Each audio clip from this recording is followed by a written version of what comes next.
Leroy, ready to deploy. Had to hit it with a little journalism, but that was a decoy. Better ask about me, boy. Okay, Leroy and Tobin, host of the showman. Still silly sauce for the show with. Till then, it's half moon open. Sometimes cold takes like a snowman. No proof, I'm a lie about a molding. No proof. Like I always wanted him, I never hated him, I never traded him, and if I did, I never ever traded again. What is in store? Like under the seat of the driver's side floor, it's Gucci's galore. So many more from 6 in the Mars, never a bar.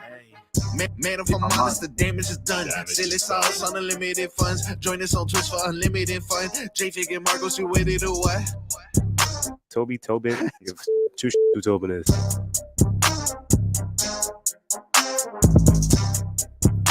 It is the Tobin and Leroy Show. We're the Leroy Show today. I am Dan Day filling in for Tobin. We've got my Wody, my fan, my family member. He's 9th Ward. I'm 7th Ward. He is Leroy Hoard. Of course, we got Marcos. We got JFig. Leroy, what you got going today, man? Break it down. I don't have nothing, man. I'm just sitting here. I'm disgusted about the Heat. But guess what? I never thought I'd say this. But FAU and Miami got me feeling good on Monday morning. Yeah! Capital of the basketball world right now. Miami. We got 2 teams in the Sweet 16. Two teams. It might have been ugly last night. I mean, you played the worst team in the NBA, and you were down the whole game, but you won by 12. Capital of the basketball world. Well, here's the problem. They got you high. Are you high on the Heat right now, Leroy? Well, I'm where I've always been. Uh-oh. If you can beat any team and lose any team, that's the definition of average. Mm-hmm. Oh. And I've been saying that, and, Tobin, who's feeling it, now he's feeling it on the plane somewhere because he ain't feeling the heat. He got to be nervous that I can't explain it. A team that has normally over the years, win or lose, played a certain way, right? And they have these lapses during the game. Oh. And that wasn't a lapse. They were terrible most of the game. The only thing that I could put on that is that they're average. I can't explain it. That is the definition of being able to beat any team and being able to lose to any team in the NBA. And they could have lost last night, to be honest. Yes, they kind of got outplayed for 3 quarters. It could have been the same score as it was against the Bulls. Mm-hmm. The same exact score, and nobody would have been shocked because that was trending during the course of the game. But credit to them, they turned it around. And so from that standpoint, I'm going to give them credit for that. But, man, watching those games, you're like, what the hell is going on? You got to believe in the Hurricanes, though. You have to believe. Yes. You got a chance against Houston. Now, Houston may be the best team in the country, but you got a chance. Well, the thing with give him some credit. The thing with Houston, and as you go up and get closer to the championship, and you will notice this, Fairleigh Dickinson's problem. They were a 16 seed. That was their problem. Well, no, not that. They were all little. They were all small. Now, they're very athletic. I don't know who number 2 is, but holy smokes, he was breaking ankles the whole game and making teardrop threes and doing everything. But he's 5'8". As you get closer to the championship, that wingspan and that length on the perimeter and inside gets substantially bigger. So because you get guys that are a little more, well, although Purdue is very good, you get more athletic guys. Purdue has a big. That dude is huge, but he's huge. He's kind of stiff. But so when you talk about Houston and you talk about Tennessee, who probably averages 6'7", 6'8", you're talking about your point guards are gonna have to, and that's what enables teams that don't have length to win these games, is you have to have very good point guard play. And it started off kind of slow. Who is it? Pack has been picking up the slack for Wong, but then Wong came on yesterday. Wong shot literally from the 305 time area code last night. He was on the half court marker when he was shooting threes. It's crazy. So he started picking it up, and if you have him and you have Pack, you have a chance. But inside with Omer being a little banged up and only being like 6'9", you're going to deal with, a lot of guys that size and a center who's going to be in the 7-foot range and athletic. Because that's kind of what, when you think of Houston, when you think of Alabama, the length that they have, and as you move yourself farther up, so they have a chance, because in the tournament, it's all about point guard play. For reasons I can't explain, very rarely do dominant bigs win the NCAA tournament. I think the last one we were having this conversation, I had this conversation with somebody yesterday. Who was it? Was it Joel Embiid with Kansas? Did they win the championship? No, they didn't. So think of the last big who ended up, huh? No, because you look. I'm sorry, Lou Alcindor. Shaq didn't win. No, LSU barely got it. I think LSU went to the second round once. Right. Trust me, Tim Duncan didn't win. No. Did Weber? Huh? No, Michigan never won. Wow. Michigan never won it. They got to the final game twice. Time out. That's right. Time out. But think about that. And they still lost that game. Let's go ahead. So you're looking at your. When was the last center? Maybe somebody could text in 305-567-0560 or even on the Twitch or YouTube. When was the last time a dominant center won a national championship? It's a weird thing, because I'm saying dominant center. We're not talking about we're not talking about a big that won. Right. We're talking about a big. I'm trying to think. Was it one of the Was Kentucky guys? Was Anthony Davis?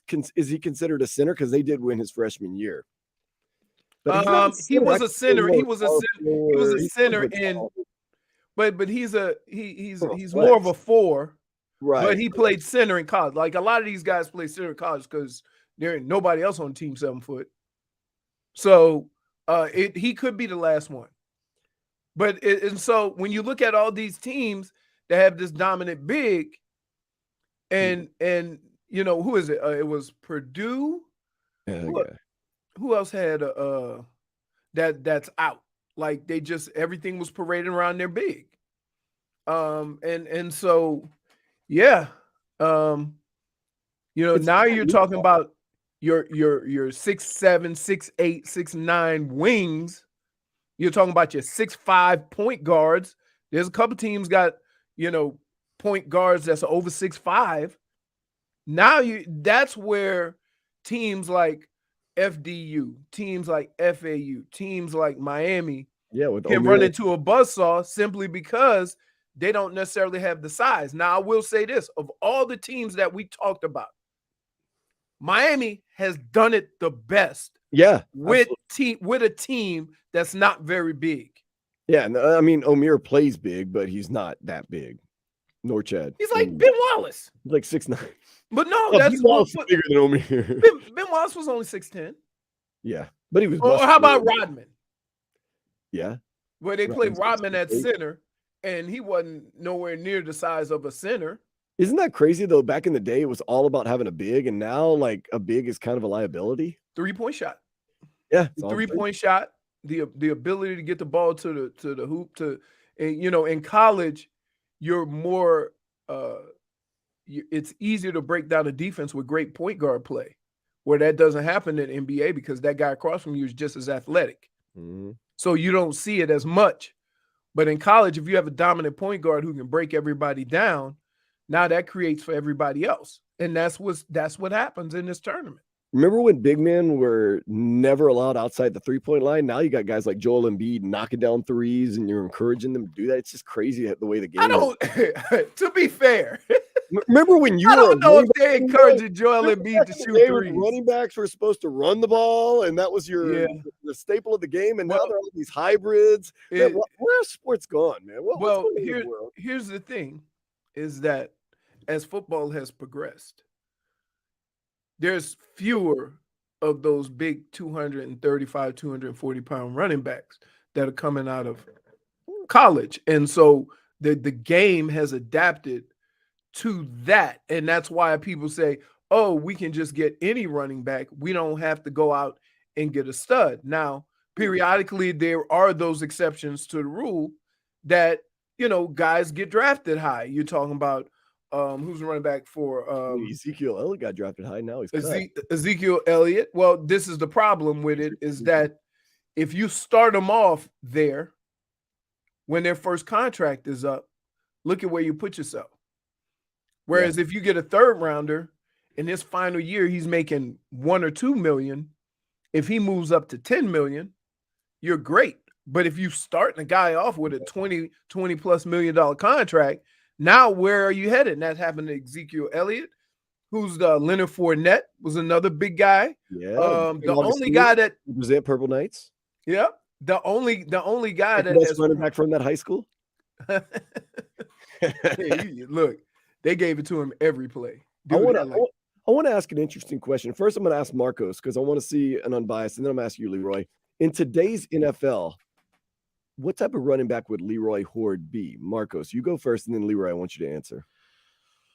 Leroy's got some hands on him. We actually did some research. He had a year where he had like more receiving touchdowns than rushing touchdowns. Really? Like that. Yeah. So Leroy's got some hands. You know what? I'd say Leroy would be a faster Alec Ingold. Really? I'm gonna kick your ass. What are you doing? What are you doing? What? You just called me a black intangible. No.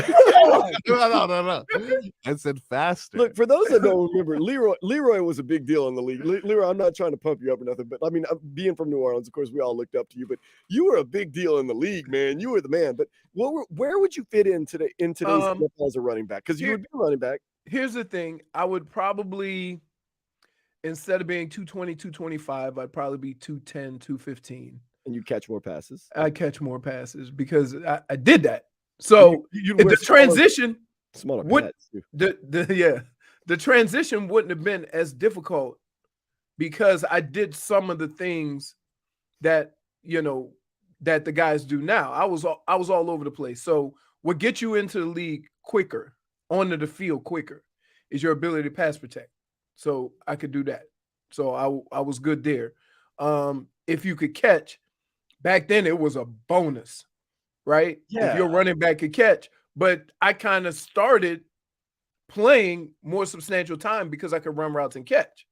And then it's the other stuff, which I'm more known for, is the hard running. So I'd say I could probably be serviceable in today's game, do a lot of different things. I could do all the things to play every down. So from that standpoint, you have to feel that you'd be important somewhere when you don't have to change running backs every other play. Do you think you'd would have been in the league as long back then as today? Do you think you'd be today as long as you would have been? Maybe longer. I'd be in the league longer. Yeah, because they were. It's not even the contact portion of it. It's the overall how they take care of bodies now. Right. How how different the training is. You know what I mean? The training is more specific to your position, to, core work and stuff like that. Whereas, when I was playing, it was how strong can you get and just keep getting stronger and lifting and running and stuff like that, so it's a little bit different. You can't really get hit, so just imagine being a running back and you ain't have to really worry about the knockout blow. You could just go out and just run wild. They had to be careful, no helmet to helmet contact, which is weird because as a running back, you took some helmets, didn't you? Yeah, well, as a running back, when you get in the open like that and a guy coming at you, the first thing you do is drop your head. and so when I see football plays and I see them call helmet to helmet, a lot of times I see the offensive guy dropping his head to kind of protect himself, and it becomes helmet to helmet contact. Whereas it wasn't initiated by the defender. It was more of a defense mechanism for the offensive guy, and the defensive guy gets a call. The offensive guy gets a call for helmet to helmet. Mm-hmm. Yeah, that's true. We're going to get more into this, but let's get to some quick headlines. They're from the new Palmetto Ford Truck Supercenter. Why buy your truck at a car store? Palmetto Ford, we know trucks, the Hurricanes. Whoa. I'm sorry. Palmetto Ford. He's got trucks. We know trucks. There you go. Goodness. All right. The men's basketball team defeated Indiana. A lot of people had Indiana going to the Final Four national championship. Wow. It wasn't even close. Wait, I'd like to know the demographic of that one because I'm going to tell you. Stephen A. Smith was the demographic that had Indiana. I'm going to tell you like this. There ain't nobody believe in Indiana. I don't ever believe in Indiana. Bobby. That was Hoosiers basketball 2.0. Good. 85. It was nothing but even, look, it was all different kinds of intangibles. Intangibles with headbands, intangibles with buzz cuts, all kind of intangibles. That is a soft ass team, Indiana. I mean, even their dudes are not. They're soft, man. FAU, they did down Fairleigh Dickinson 78-70. Now the ladies, Miami ladies are going to be facing Indiana tonight. Now Indiana's a 1 seed in the women's bracket, so we'll see. And Miami's men's, it doesn't get easier. They face the 1 seed Houston Friday at 7:15, while the Owls, they take on not an easy team, Tennessee, Thursday at 9. Keep in mind that both teams down here play teams that wasn't at one point Tennessee number 1 in the country. Yeah, and you know, Leroy, their country's strong too, man. Them guys they're real, right? So you got a lot of, and here's what's weird. I don't think anybody had that much confidence in the number 1 seeds going into the tournament. Because, like, yeah, Purdue was good, but the style of play that is played in this tournament made them susceptible. Yeah. And they still were number 1. When you think of who else lost, was Kansas? Kansas lost. Arkansas beat them, yeah. Right. Arkansas at one point was. They've underachieved this season. I've actually Arkansas did, yeah. Because they had the number 1 recruit in the nation. They had like 4 5-stars. They had a lot going, and they've been to the Elite 8 twice in a row. So they've got experience. So Arkansas beating Kansas wasn't a total right. That's what I'm saying. Is that where we are in basketball? Are we getting to the point in college basketball where the seeding, I mean, nobody knows what's going on. Yeah, the seeding doesn't matter as much as it did. Well, that's what I was saying. The days of the Christian Leitners and you like actually developing a relationship with a college basketball team, those are rare now because guys are one and done and they're just gone. Even the Fab Five went 3 years, right? Well, Chris Webber left after his second year. Webber left. Shaquille O'Neal, one of the greatest players of all time. He stayed 3 years at LSU because back then you never left after your second year, other than Isaiah Thomas. Right. Exactly. So, yeah, that's well, and that maybe that has something. Maybe that plays into it. You know, maybe here, just out of curiosity, you think the NIL will keep guys in college an extra year? I think it will. I think it actually helps college basketball, to be especially honest. because in basketball, if you're not a first 15 pick, you can make way more money in football and basketball in college probably than if you're not a first-round pick in the pros. Well, I think it's probably top 15 pick in the NBA versus in the NFL, you could probably get all the way to the 3rd round. So if you're going after the 3rd round, you probably would be able to make similar money if you're that good in college. And you can continue your education and everything else that's going on. Let's get into that because I actually sent you an email earlier about that, Leroy.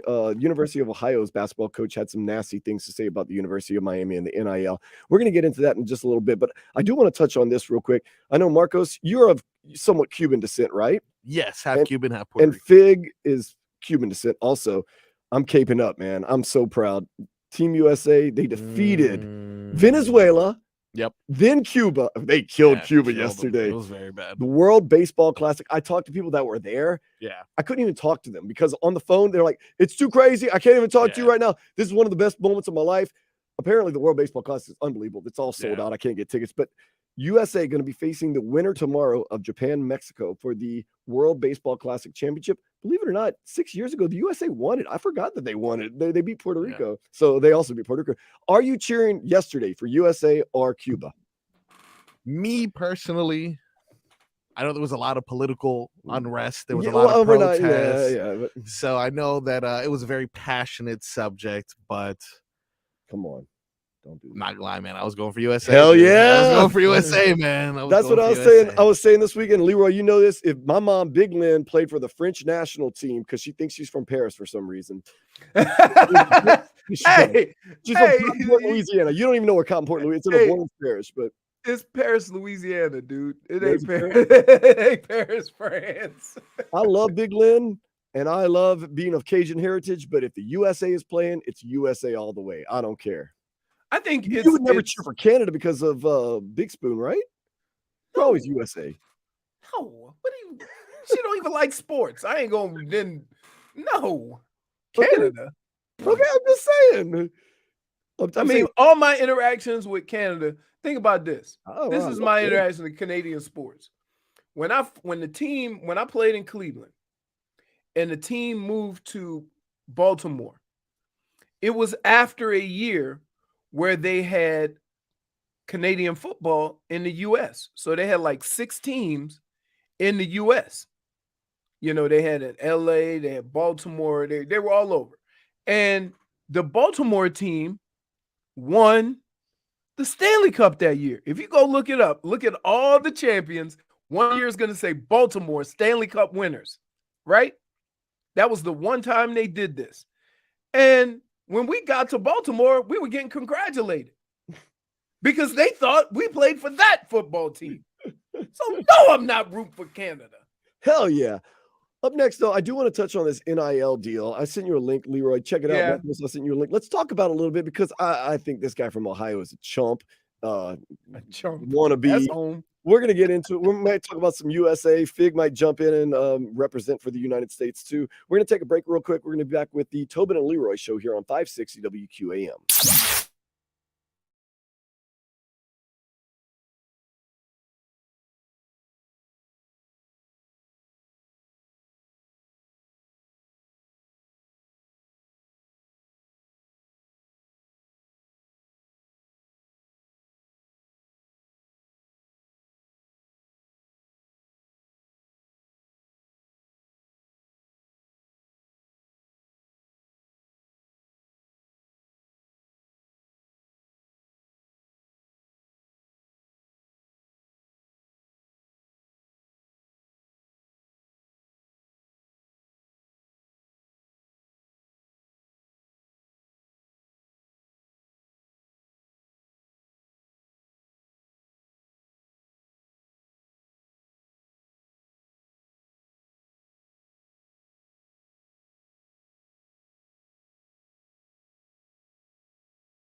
It is the Tobin and Leroy Show. Leroy Hoard, 9th Ward, represents St. Augustine Purple Knight and maybe Michigan Wolverine and Cleveland Brown and Minnesota Viking. Marcos, Art God Savvy, what a great rapper, entertainer. And then you got me, whatever's going on. I want to talk about this, Leroy. And we got a couple things we got to digest. This NCAA tournament has been very interesting, especially here in South Florida. We got Miami into the Sweet 16, FAU into the Sweet 16. The women's team, those Cavender twins, they got a big win. They came back from a huge deficit, and they've gone on to the second round. But I want to talk about this Ohio's coach, and I'm not even going to say him by name because he doesn't justify. He said, with NIL deals, $800,000 buys Miami a first-round win. What the hell's wrong with this dude? Let's be clear about NIL to start with. Okay, let's go. Okay. Those are for the elite players that generate money for whoever. If you're a scrub or average player, you don't get NIL. Every scholarship football player at Miami gets some type of deal, a couple $100 a month. Okay, but I'm just saying. Okay, everybody may get a couple $100 a month, right? But the stars get the big NIL deals, right? Because they have NIL. This taking a pay cut? When this first started, I said this is only for the elite players. And, stop making it sound like this is a program that's designed for everybody. If you at Ohio and you have a kid who has a choice of taking $200,000 from at Ohio, get some house gift cards and or go to Kentucky, he probably gonna choose Kentucky if his vision is for him to play at the next level. Okay, so you have to understand what NIL has more to do with where you are, and why does he think he's making it sound like that he would have a chance at these 5-star players if there was no NIL?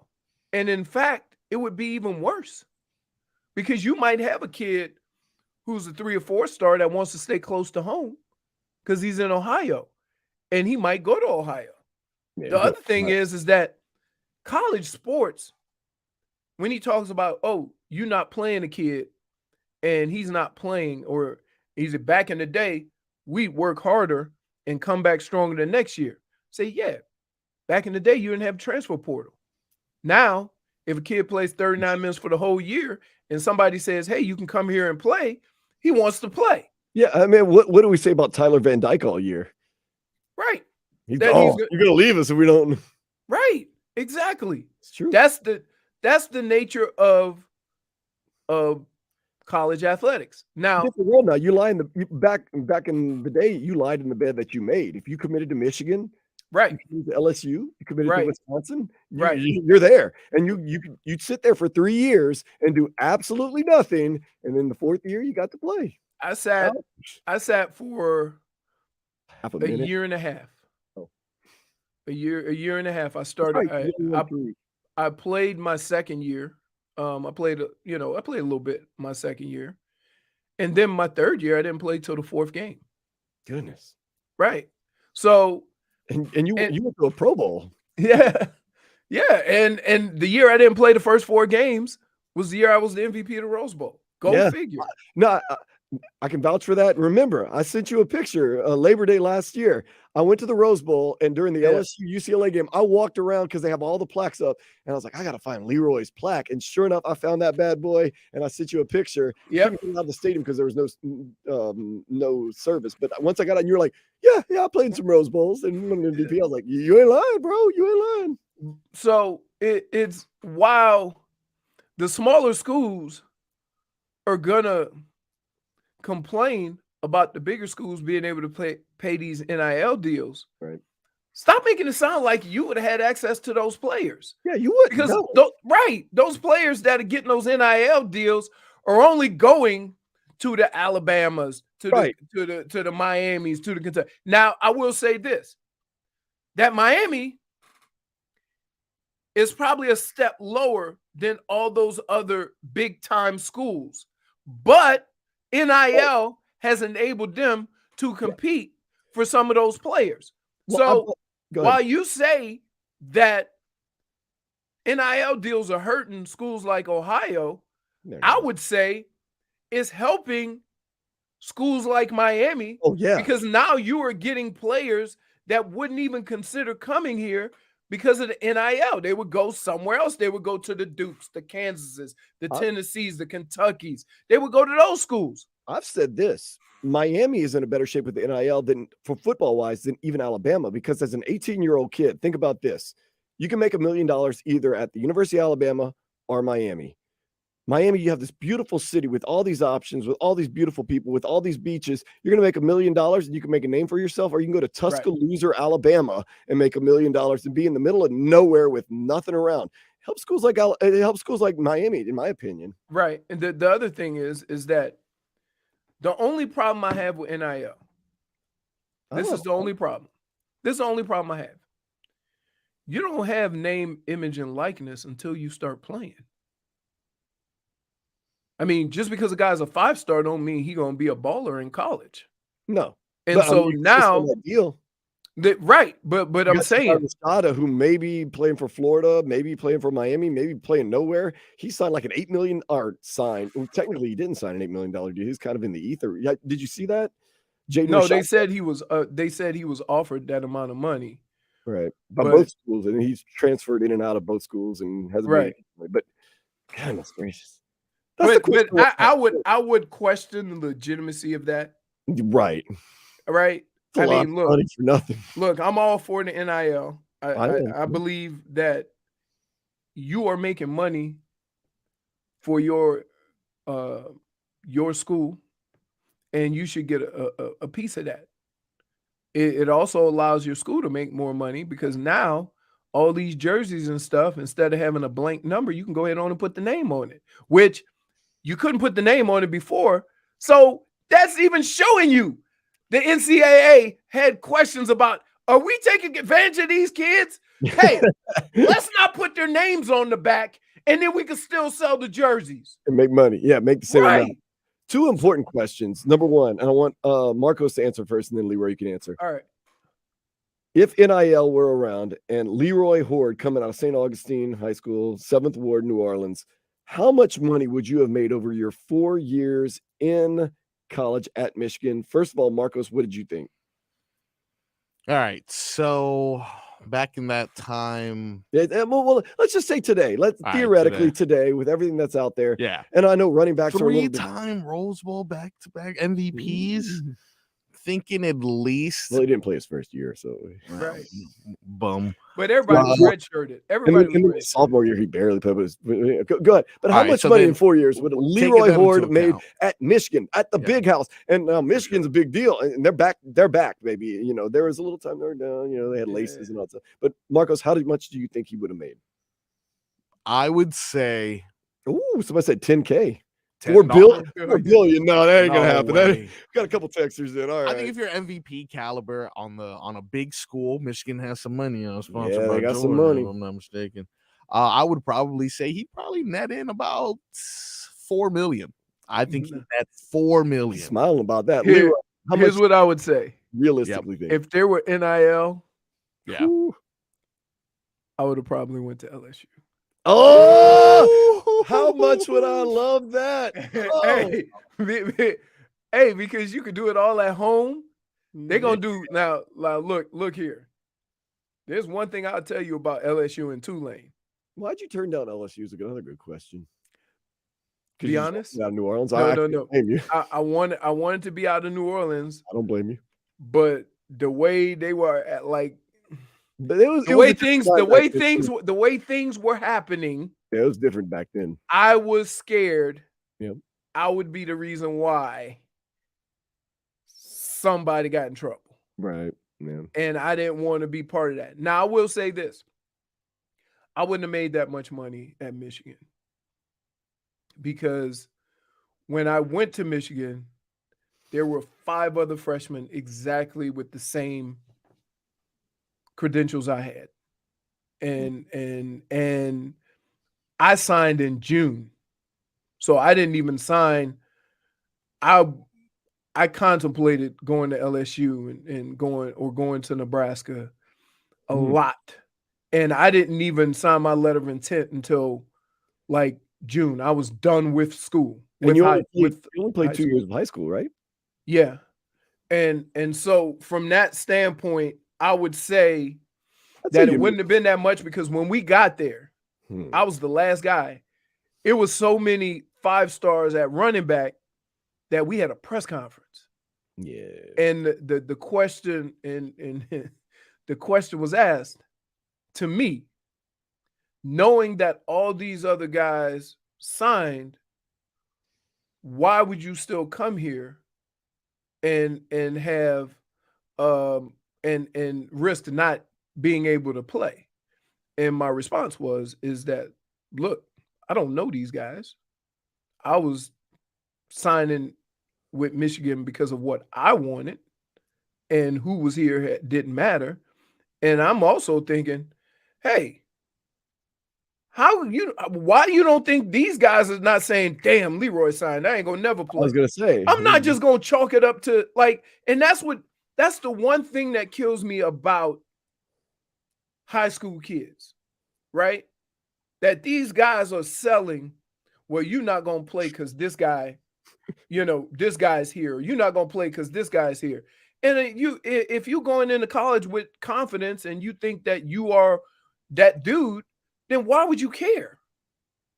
So yeah, it worked out for me. You always knew you were that dude, though. That's the thing. No, you know what, Dan Day, you know when I thought I had a chance, you'd have made $1 million. I could say that it probably would have stayed off extra those 2 years. Off the 2 years you played, not those first 2 years. You'd have gotten like a gym membership and some top. Right. Yeah. I would say this is that, why do kids, like, I don't know, is it something somebody's telling them? I get confused when they're praising you like you that guy, and then just because somebody says somebody else playing in front of you, you say, oh, well, I'm not going to that school. Like that's the craziest thing to me. That's the craziest thing. All this star and all this doesn't matter. Like you and another St. Aug guy, Tyrann Mathieu was a 3-star and got 2 scholarship offers to Tulane and LSU. Right. He went to LSU and they're like, oh, well, what's he going to do? And he ended up being one of the greatest college players and a great pro player. So, like, what do the stars matter? But Ed Reed. Ed Reed is another one. Well, LSU was a 2. Ed Reed was a 2 or 3 star. Yeah, but LSU wanted him bad, man. Yeah. I remember the coach telling me, he's like, man, we got everybody we wanted, but this guy out of Destrehan, Ed Reed, he's a difference maker. He went to Miami. And I was like, what's he going to do? I was wrong about that. But Menu 631 asked, if Tulane was paying more than LSU, would you have gone to Tulane? And the answer is no. No. First of all, nobody goes to Tulane. Wait. Don't. Let's be clear. First of all, there's no if about it. I'm going to leave it at that. And second of all, you know who recruited me to go to Tulane? What's his name? The guy at Texas. Mac Brown. Yeah, Mac Brown. Yeah.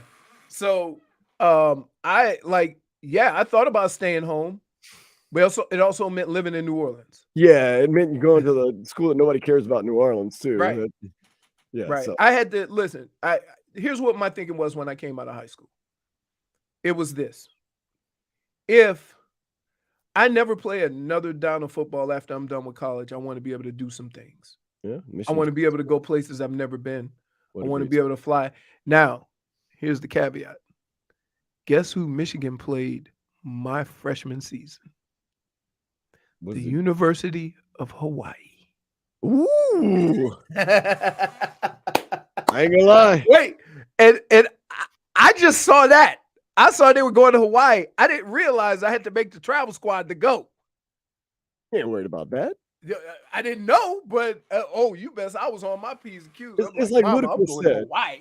How you ain't going to cut? Girl, I'm me. It's like, I'm Leroy Hoard. I'm going to make this travel squad. Don't worry about that. You knew you were going to make that. Well, we're going to take a break real quick. We're going to get back into it in just a few minutes right here on 560 WQAM.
Snaps it to Mitchell. Gets it to Tyler before he flies out of bounds. Tyler, sidestep, 3-ball. Oh, he did it to him. He did it to him again. Tyler, don't stop till you have enough. He's got 5. From the land of milk and honey, that's 25 for Boy Wonder. 15-minute lead.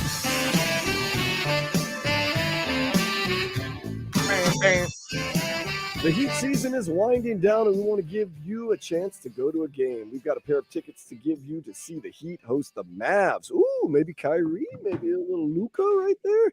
That is going to be on Saturday, April 1st. Maybe all of us can go to that game. We'll go, run around Wynwood before. Keep listening for your chance to win. I think we have some tickets later on, Marcos. Are we going to be giving away some tickets to that Heat Mavs game? Indeed, we will be. Ooh. And the way that we're going to do them Oh boy.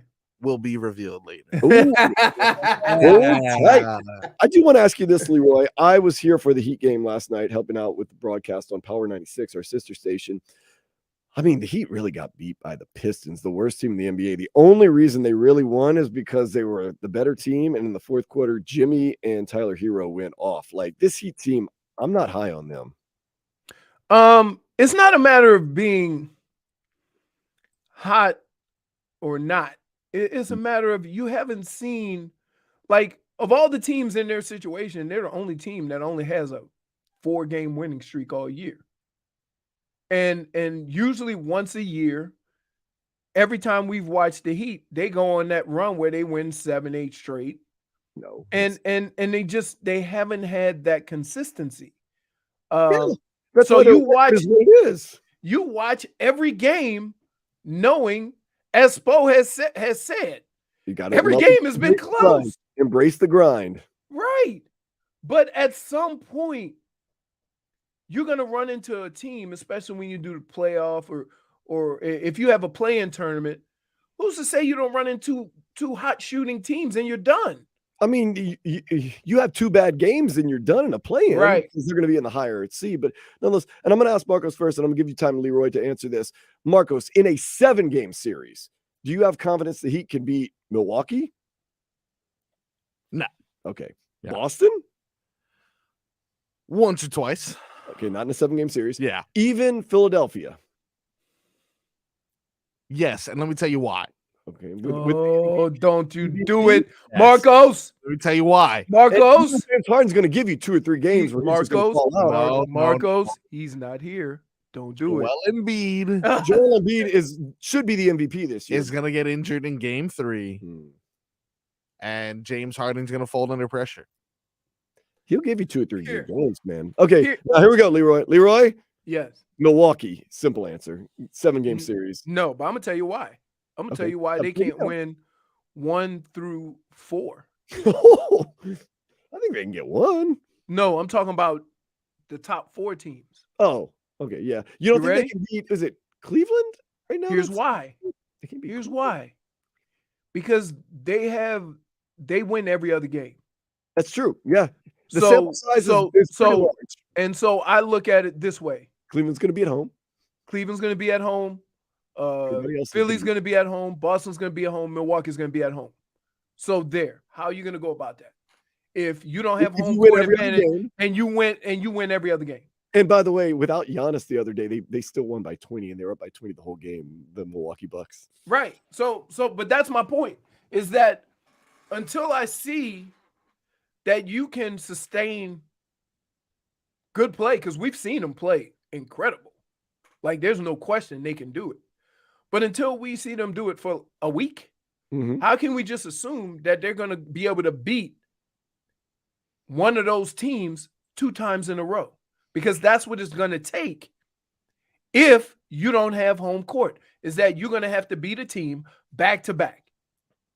Yeah. Now, if you have home court, you're going to have to win on their court. Right. If you have home court advantage, then I could say, you know what? They're inconsistent, but if they just win their home games, they can win. It's going to be a struggle, but I can't dismiss it. I can't dismiss if you win every other game, and I've said it, I started out saying they can beat anybody in the NBA. They can lose to anybody in the NBA. Not you, Leroy. Some of the texters. I get this from Heat fans all the time, and I am a Heat fan. Don't get me wrong. I'm a Pelicans fan first. I hope we don't make the playoffs. We're terrible. Nonetheless, you get a lot of this. There's a lot of ifs and buts. Oh, but the Heat are built for the playoffs, and if they play Milwaukee, and if Giannis gets hurt, and if our shooters get hot, we got a chance. I'm like, that's a lot of ifs. So you're saying there's a chance? But here's my question. All I have right now to go by is what I've seen. And all I'm commenting on, large sample size, by the way. Right. All I'm commenting on is what I've seen so far through the 70 games that they've played. It's not a matter of if they do this and if we know they can do it. We've seen them play excellent basketball. My question is basketball last night. Right.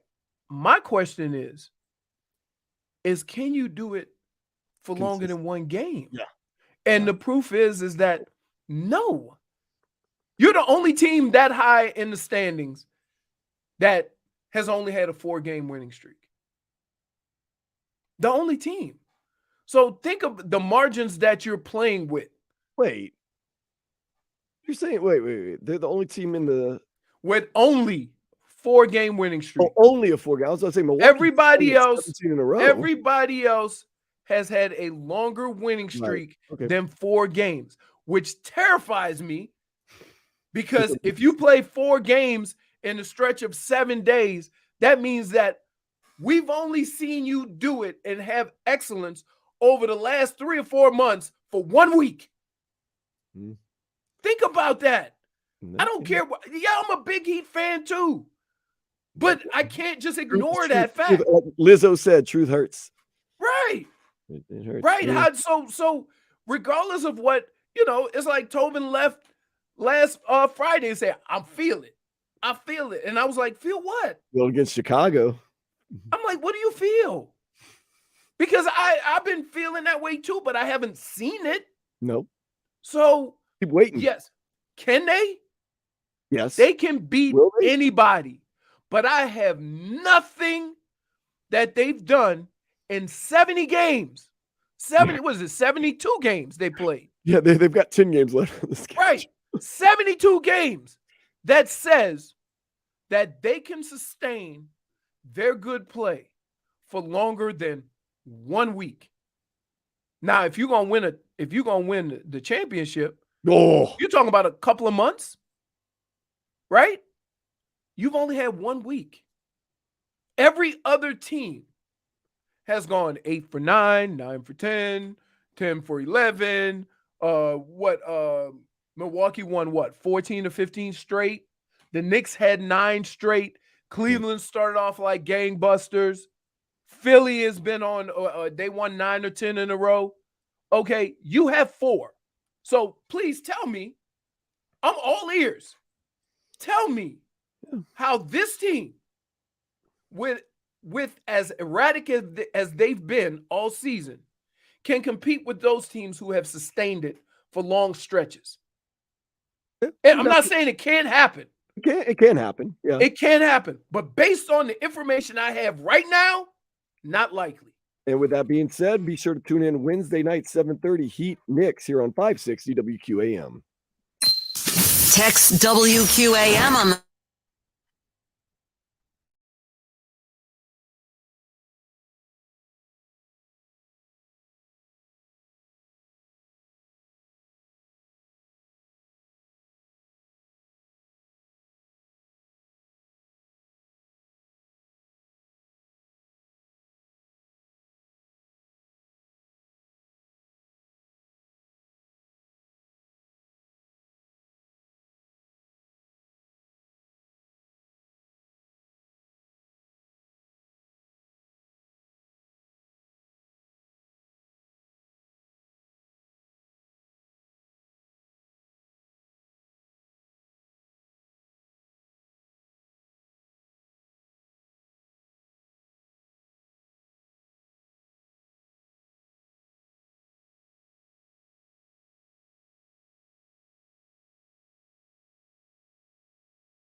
It's time for our Tua. It's our Tua. It's our Tua. It's our Tua. Tua, Tua, Tua. Tonga Valoa. Not Tua Tagovailoa. A for effort. Dolphins quarterback. Tua. It's our Tua. It's our Tua. Tua. Tua, Tua, Tua. Tua, Tua, Tua. Chris Sims can go to hell. Tua Tagovailoa. Dolphins quarterback. Daddy loves you guys. Our Tua with Tobin and Leroy. Check the history of food. Since it is our Two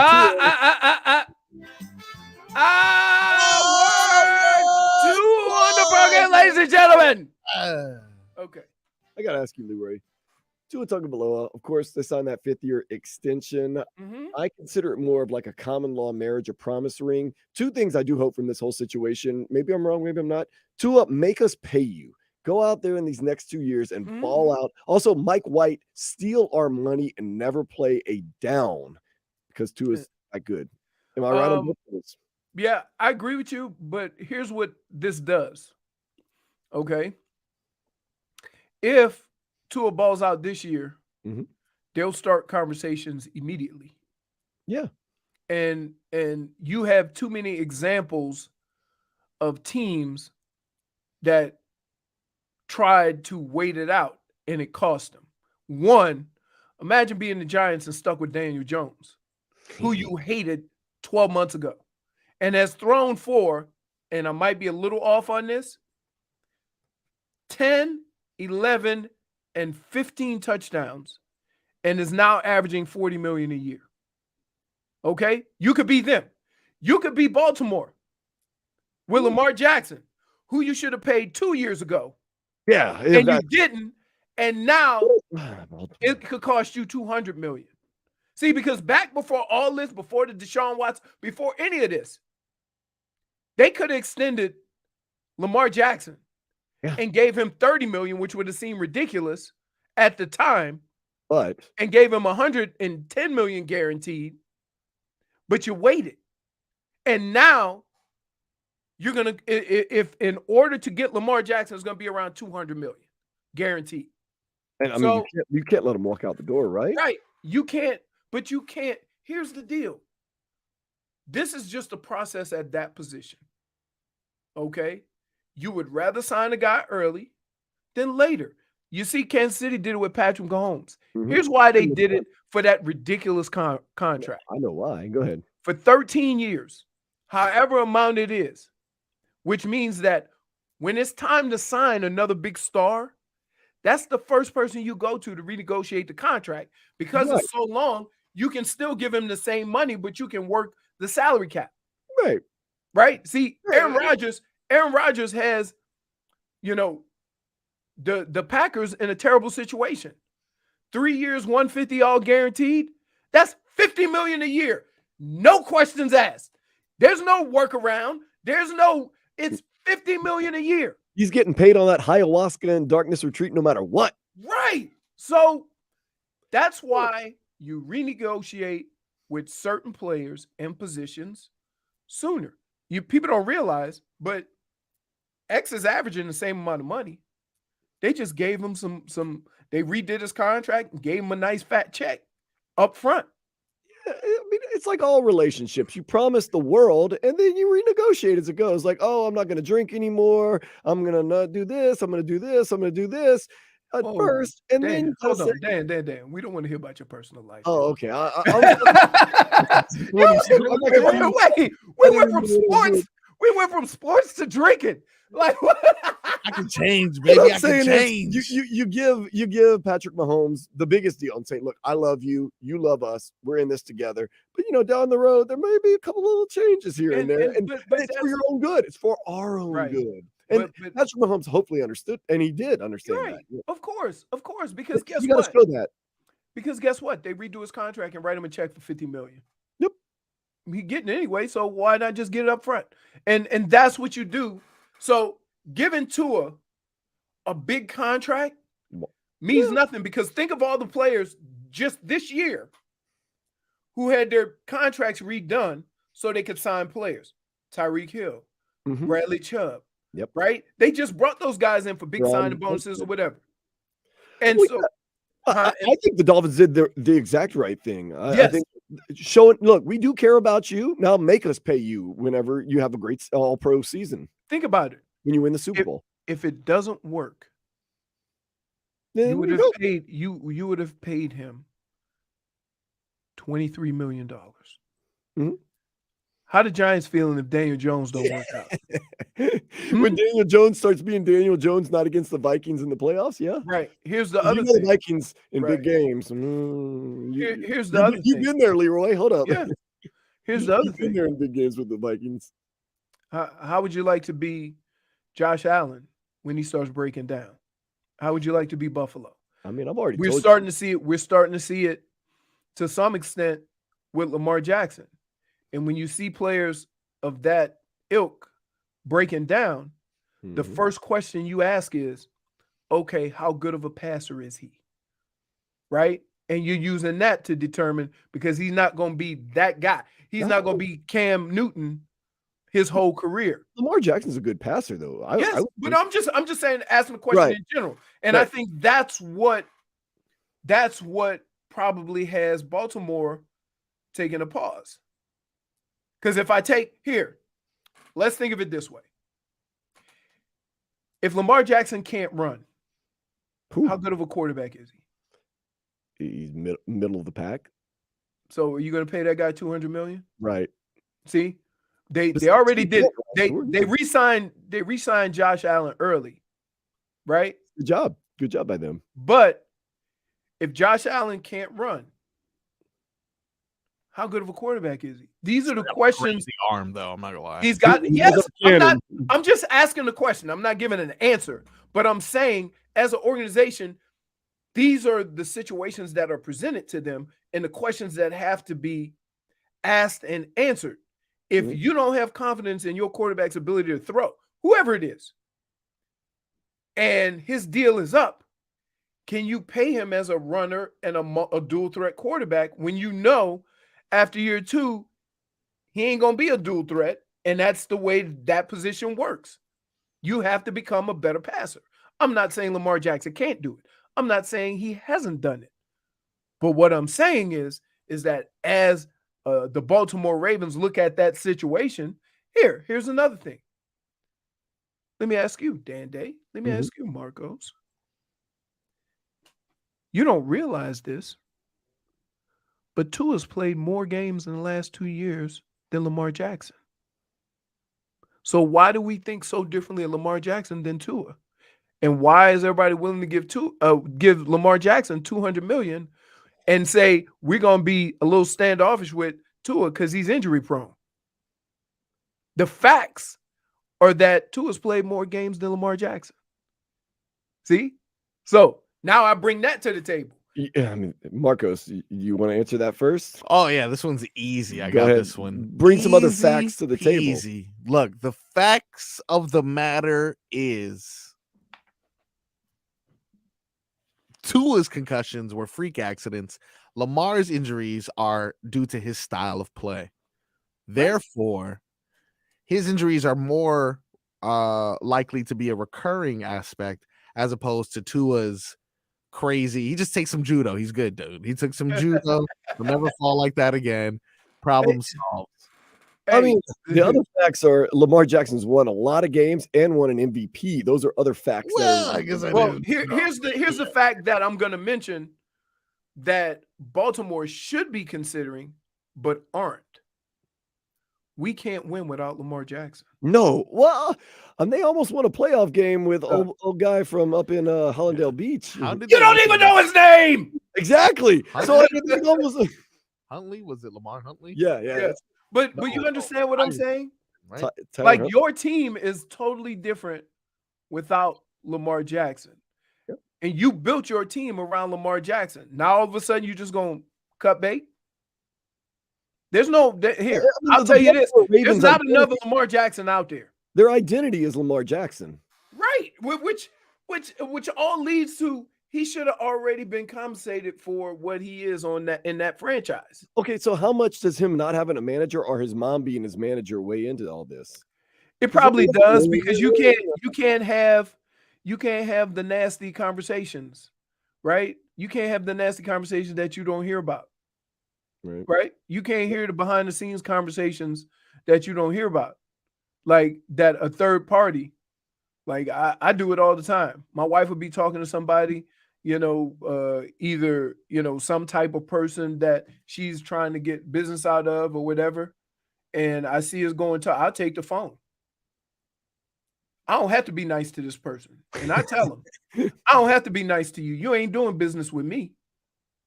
Right? Mm-hmm. I'm representing her. Right.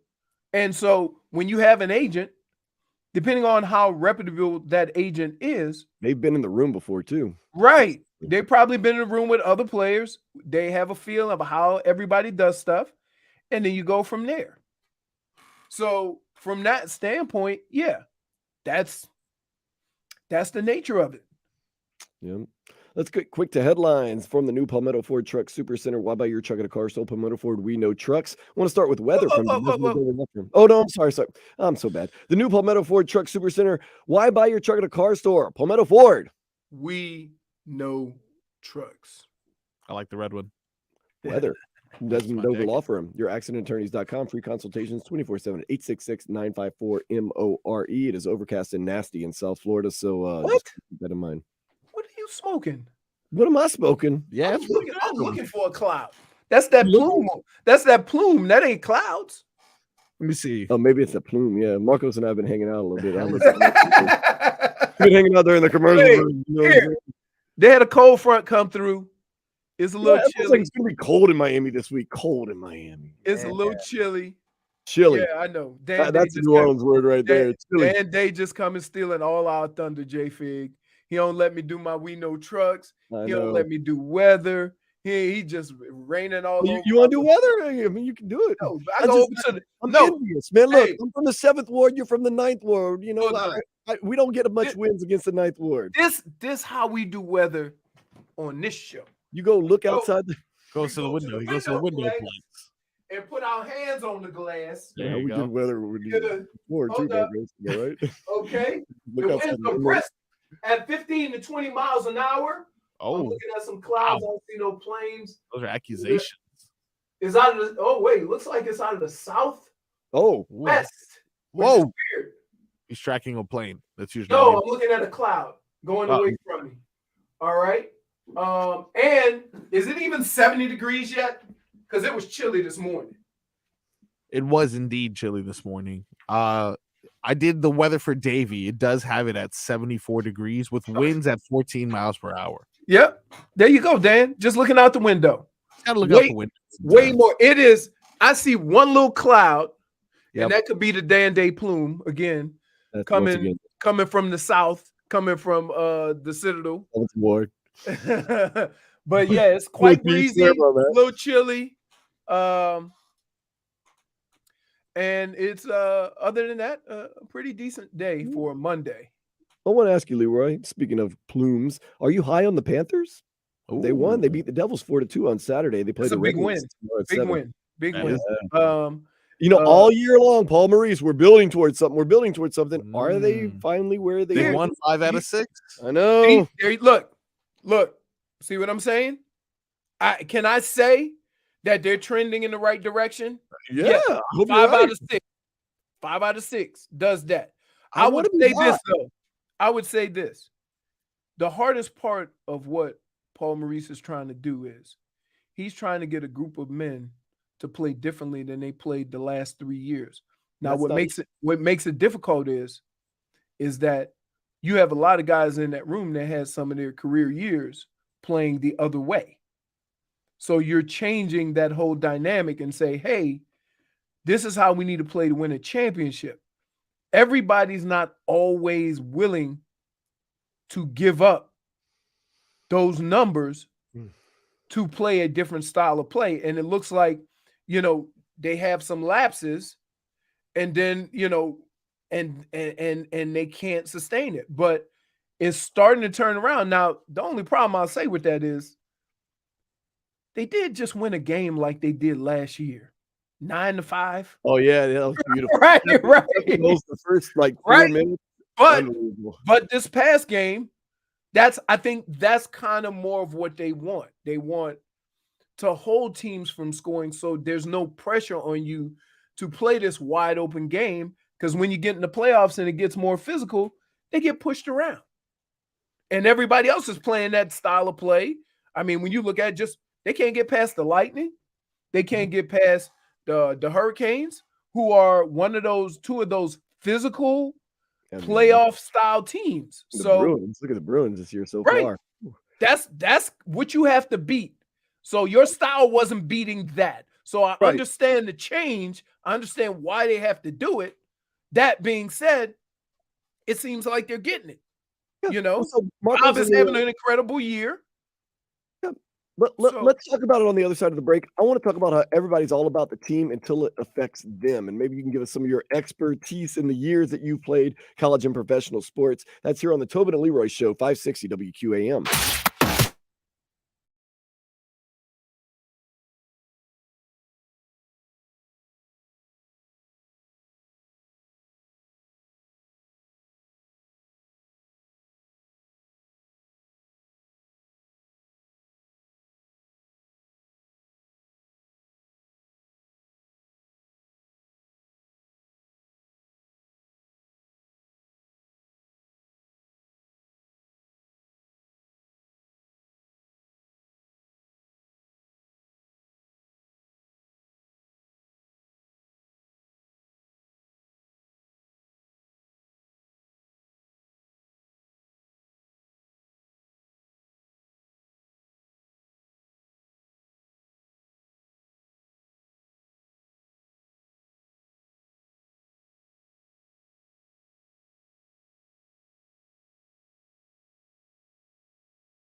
onto the end wall. It's Kachuk over to Barkov in the right corner. Barkov, Kachuk, side of the net. Kachuk looks out front. Reinhardt there. Back over to Kachuk, right side of the circle. Kachuk, wrist shot, and he scores! Matthew Kachuk makes it 5-0 Panthers off the post and in. And the Panthers set here in That's what I'm talking about. The Panthers getting me high right now. They've been winning. They've been saying all year long, wait, it's coming. Is it here? And I want to ask Leroy this very important question. Everybody's a team player until it starts affecting their numbers. Do you think the Panthers now are buying in, or maybe it's just the culture's changing a little bit, or maybe they're just good and they're starting to win? Because it's hard to tell a team, you won the President's Cup, you were the best team during the regular season, you won your first playoff series in decades, but now we have to change everything. I think a lot of it has to do with a lot of the guys that you have here understand that what we were doing wasn't working, even though I was getting those numbers. Yeah. And keep in mind that one of the guys they brought in to replace your dominant goal scorer is also a physical player in Kachuk. So you kind of changed a little bit with the players. And early on in the season, you didn't have a lot of your defenders. Who was it that had Achilles, came back from? And Duclair. Duclair, yeah, I love Anthony. Duclair just came back. You know, he's been back for a minute now. And so maybe it turned around when, you know, you start getting these more defensive guys in the line, because there were some banged up guys early on in the year. I don't know, but hockey's a little bit different in that it's not a person throwing you the football, or it's not a coach giving you carries, right? I can give you a perfect example, and I would say this all the time about guys that after we went to, I think, the second round of playoffs, our big offseason signing was Andre Rison. And we signed Andre Rison, and one of the things that I always said to Dre is, don't get frustrated because you don't get 100 catches, because 75 catches might be 100 catches here. Mm-hmm. And after every game, they would ask him, why you only have 5 catches? Well, you had 100 catches last year. Why? And they kept until it started getting to him, right? He wasn't a problem for us, but because they kept asking him, because when we lose a game, you know, they immediately go to the wide receiver. They're like, that's the third guy in all the things that have to happen when he finally gets the ball. Yeah. And there's 3 other guys out there running routes too. And to go to one receiver and say, why you only have 1 catch, or why this, and they feel that they have to answer. You don't have those things in hockey. Nobody goes to a hockey player and say, hey, you had 30 goals last year. To this point, you only got 15. What's different? They don't have those questions in hockey. So it might be a little bit easier, especially with the mindset. Everybody knows you're trying to play a different style of hockey. So nobody's coming to you questioning why your numbers don't fit what you've been putting out for the last couple of years. It's a different dynamic. Hockey is one of the few sports where you don't necessarily look at individual results. You look at situational results. How's the defense doing? How's the goalie playing? How you doing penalty plays? Are you able to score when you get an advantage? Things like that. You know, how your penalty kills are. So that's how hockey has always presented itself in all these different situations, where every other sport can single out numbers. Mm-hmm. If you put hockey numbers in front of me, the only thing I know is goals and assists, and everybody get an assist in hockey. Right? You step on the ice, you get an assist. Right. So from that standpoint, I think just the way the game is played, the way it is covered, it's a different it gives you an opportunity to do what what they're doing. Right? If Miami all of a sudden decided to say, we're going to go get Derrick Henry and we're going to run the ball 30, 35 times, and then Tyreek and Jalen Waddle and Tua don't throw the ball as much, you're going to go to them and say, hey, your numbers aren't as good as they were last year. You're not going to look at the different style of play. That is true because Tyreek Hill has a great season. Everybody points to the numbers. Matthew Tkachuk has a great season. Like Matthew Tkachuk's been great, but they never say his numbers. They just go, he's great this year. Right. Exact same thing with Bob. Right. Yeah. They don't ever, and I get caught up in this too. Right. You're looking at, hey, this team's 3 points out. Bob is having one of his better years. Like the two don't go together because we're assuming greatness going with winning. Right? So you're talking about Tkachuk, you're talking about Bob having career years, and they're still 2 or 3 points out. Yeah. I have an important question for you, Leroy. But first, hockey fans, don't sit this one out. When it's game time, make Celsius part of your play and get the energy. Uh-oh. Come on now. Marco's got the blue juice. Uh-oh. My favorite. I'm going to be living on it all week long, man. Getting up early for me. Dave, I gotta go get one of mine. I just reloaded. Like I have they were generous to send us a whole bunch of Celsius, but when I peruse through the stores, I look for new flavors. Some flavors are great. They have lemon lime. Ooh, I've heard about that. They have lemon lime, and then they have green apple cherry. Green apple cherry that's the one. That's the one. I'll tell you that peach is pretty solid. Peach. I like that. Peach vibes. Peach vibes. All right. I like peach vibes. There's the kiwi guava. That's what we got started on. That's the OG. I like the grape though. Some people hate on the grape. Oh, Dan. All right. That's why. Look, you a visitor. We're not gonna shame you. Got a whole box of grapes. You got a whole box of grapes. That's what I like. I'm just. But look, Dan, their flavor is grape. It ain't purple. Man, you know what I'm saying?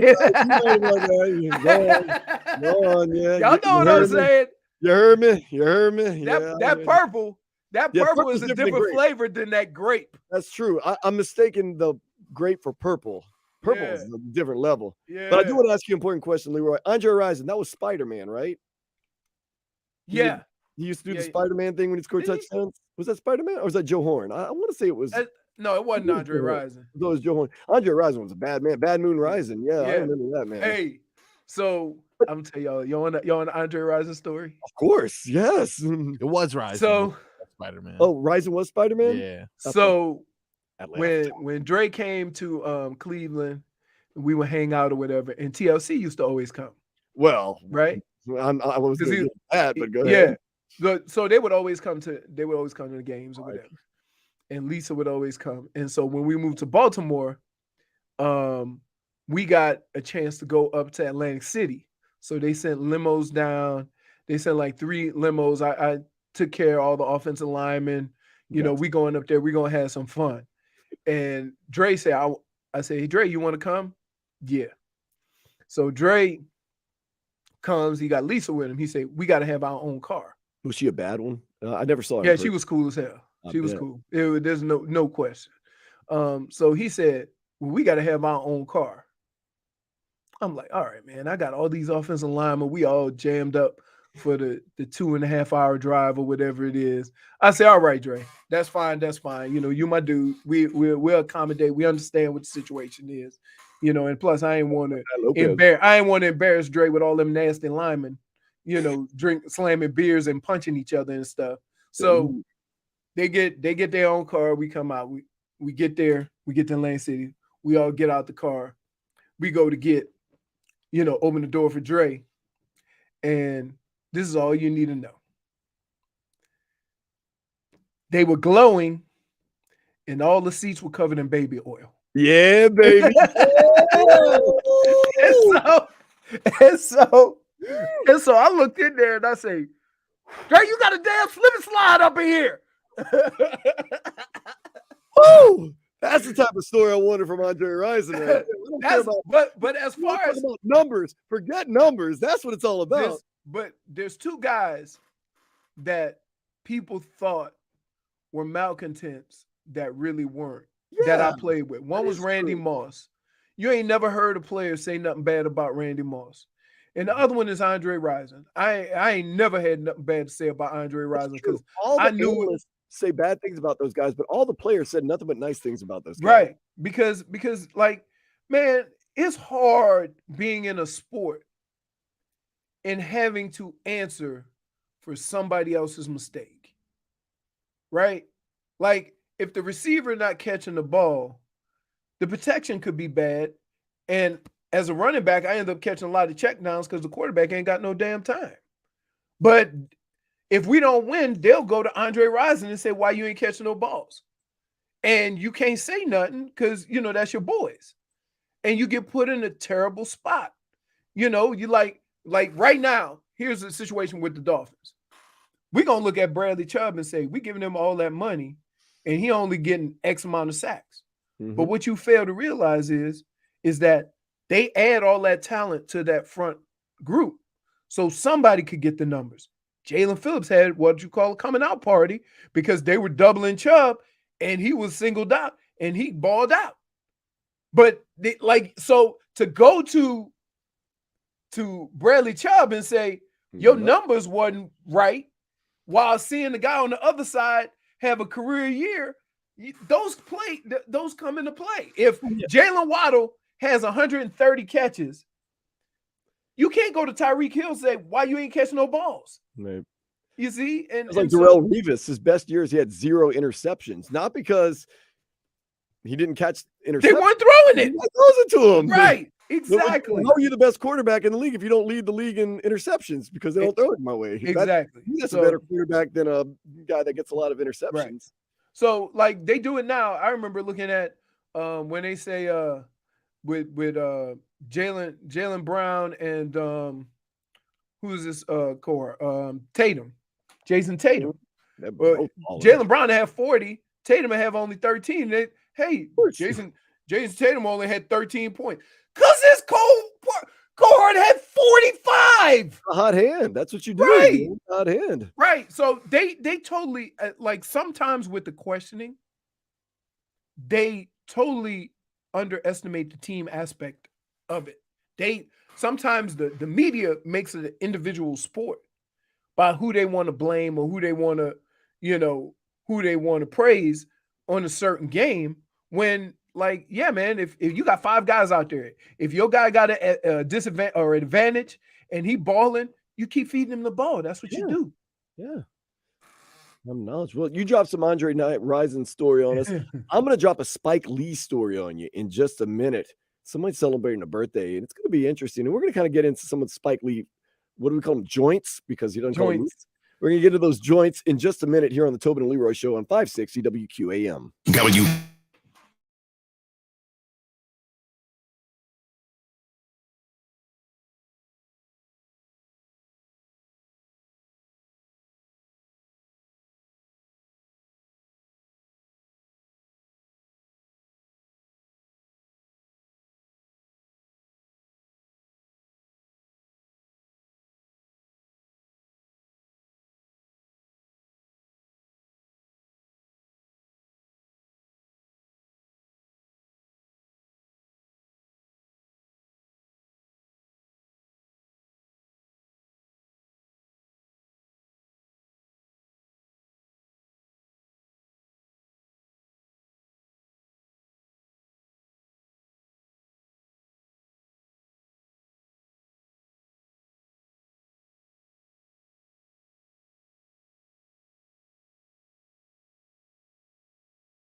The Miami Heat take on the New York Knicks Wednesday, 7:30.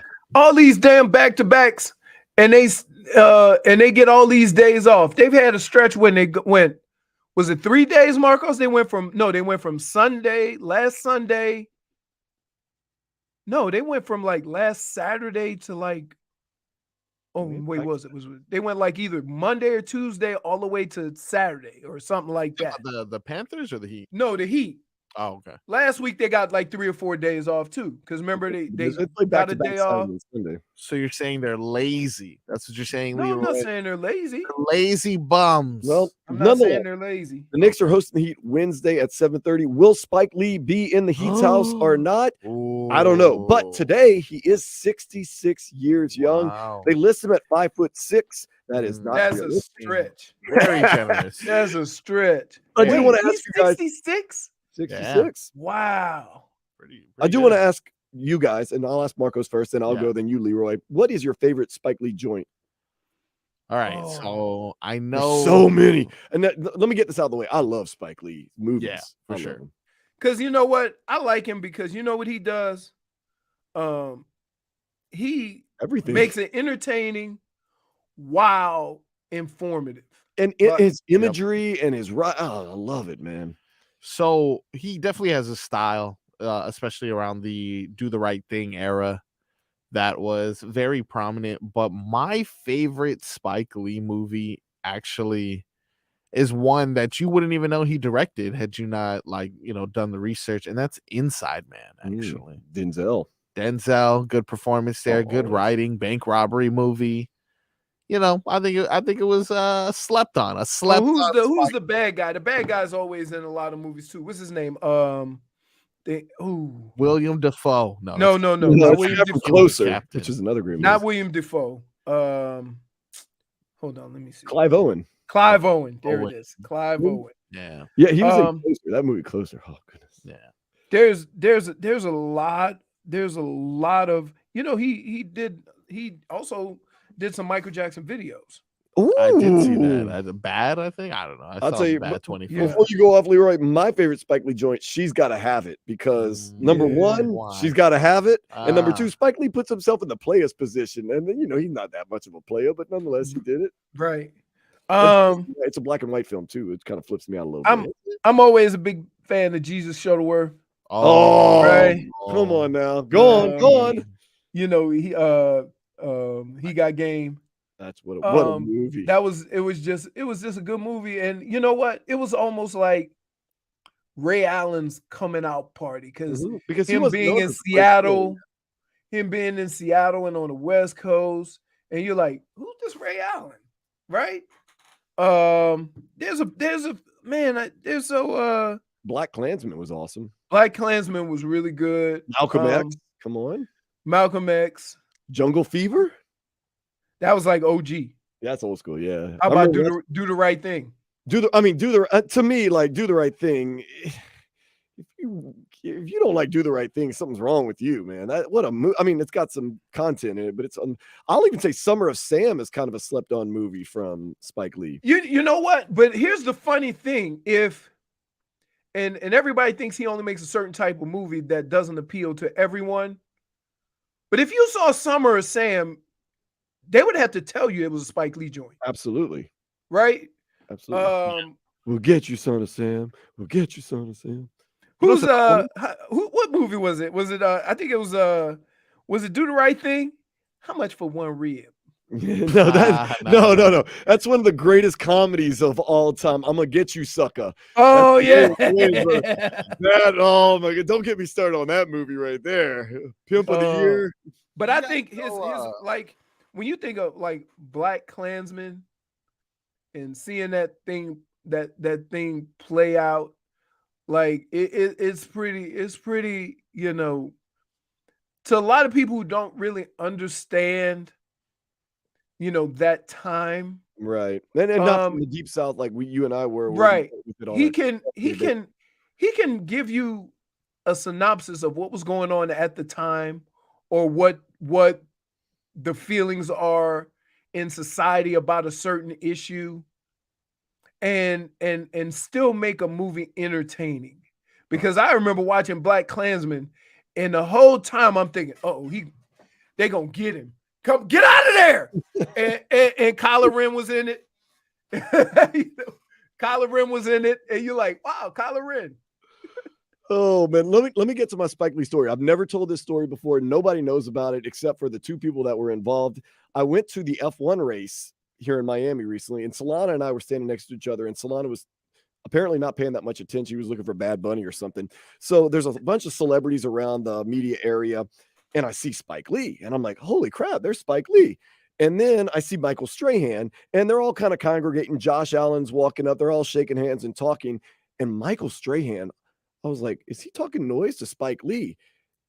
And I see his old lady, Michael Strahan's old lady, kind of pulling him away. And I hear, you do that again, I'm going to kill you.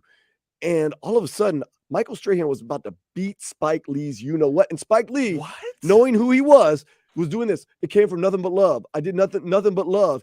And Michael Strahan was ready to light Spike Lee up. And his old lady was pulling him away. And Spike Lee did not want that smoke. I don't blame him. I don't want smoke from Michael Strahan. I don't know what happened. I don't know how. It sounded like maybe Spike Lee did some type of video and it showed Michael Strahan in a bad light. I don't know, but he kept being like, you do that, I'm going to beat you, you know what? And like he was like really into it. And Spike Lee was doing this number. Nothing but love, man. Hey, it was all from love, all from love.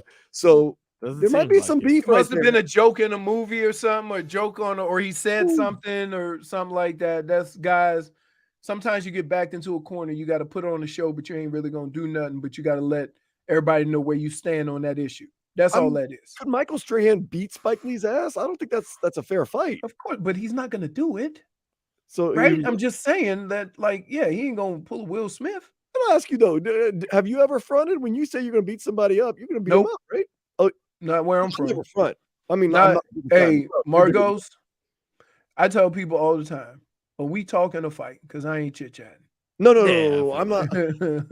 I ain't gonna talk about beating your ass. We just gonna go at it. I don't have to tell you how it's gonna go down.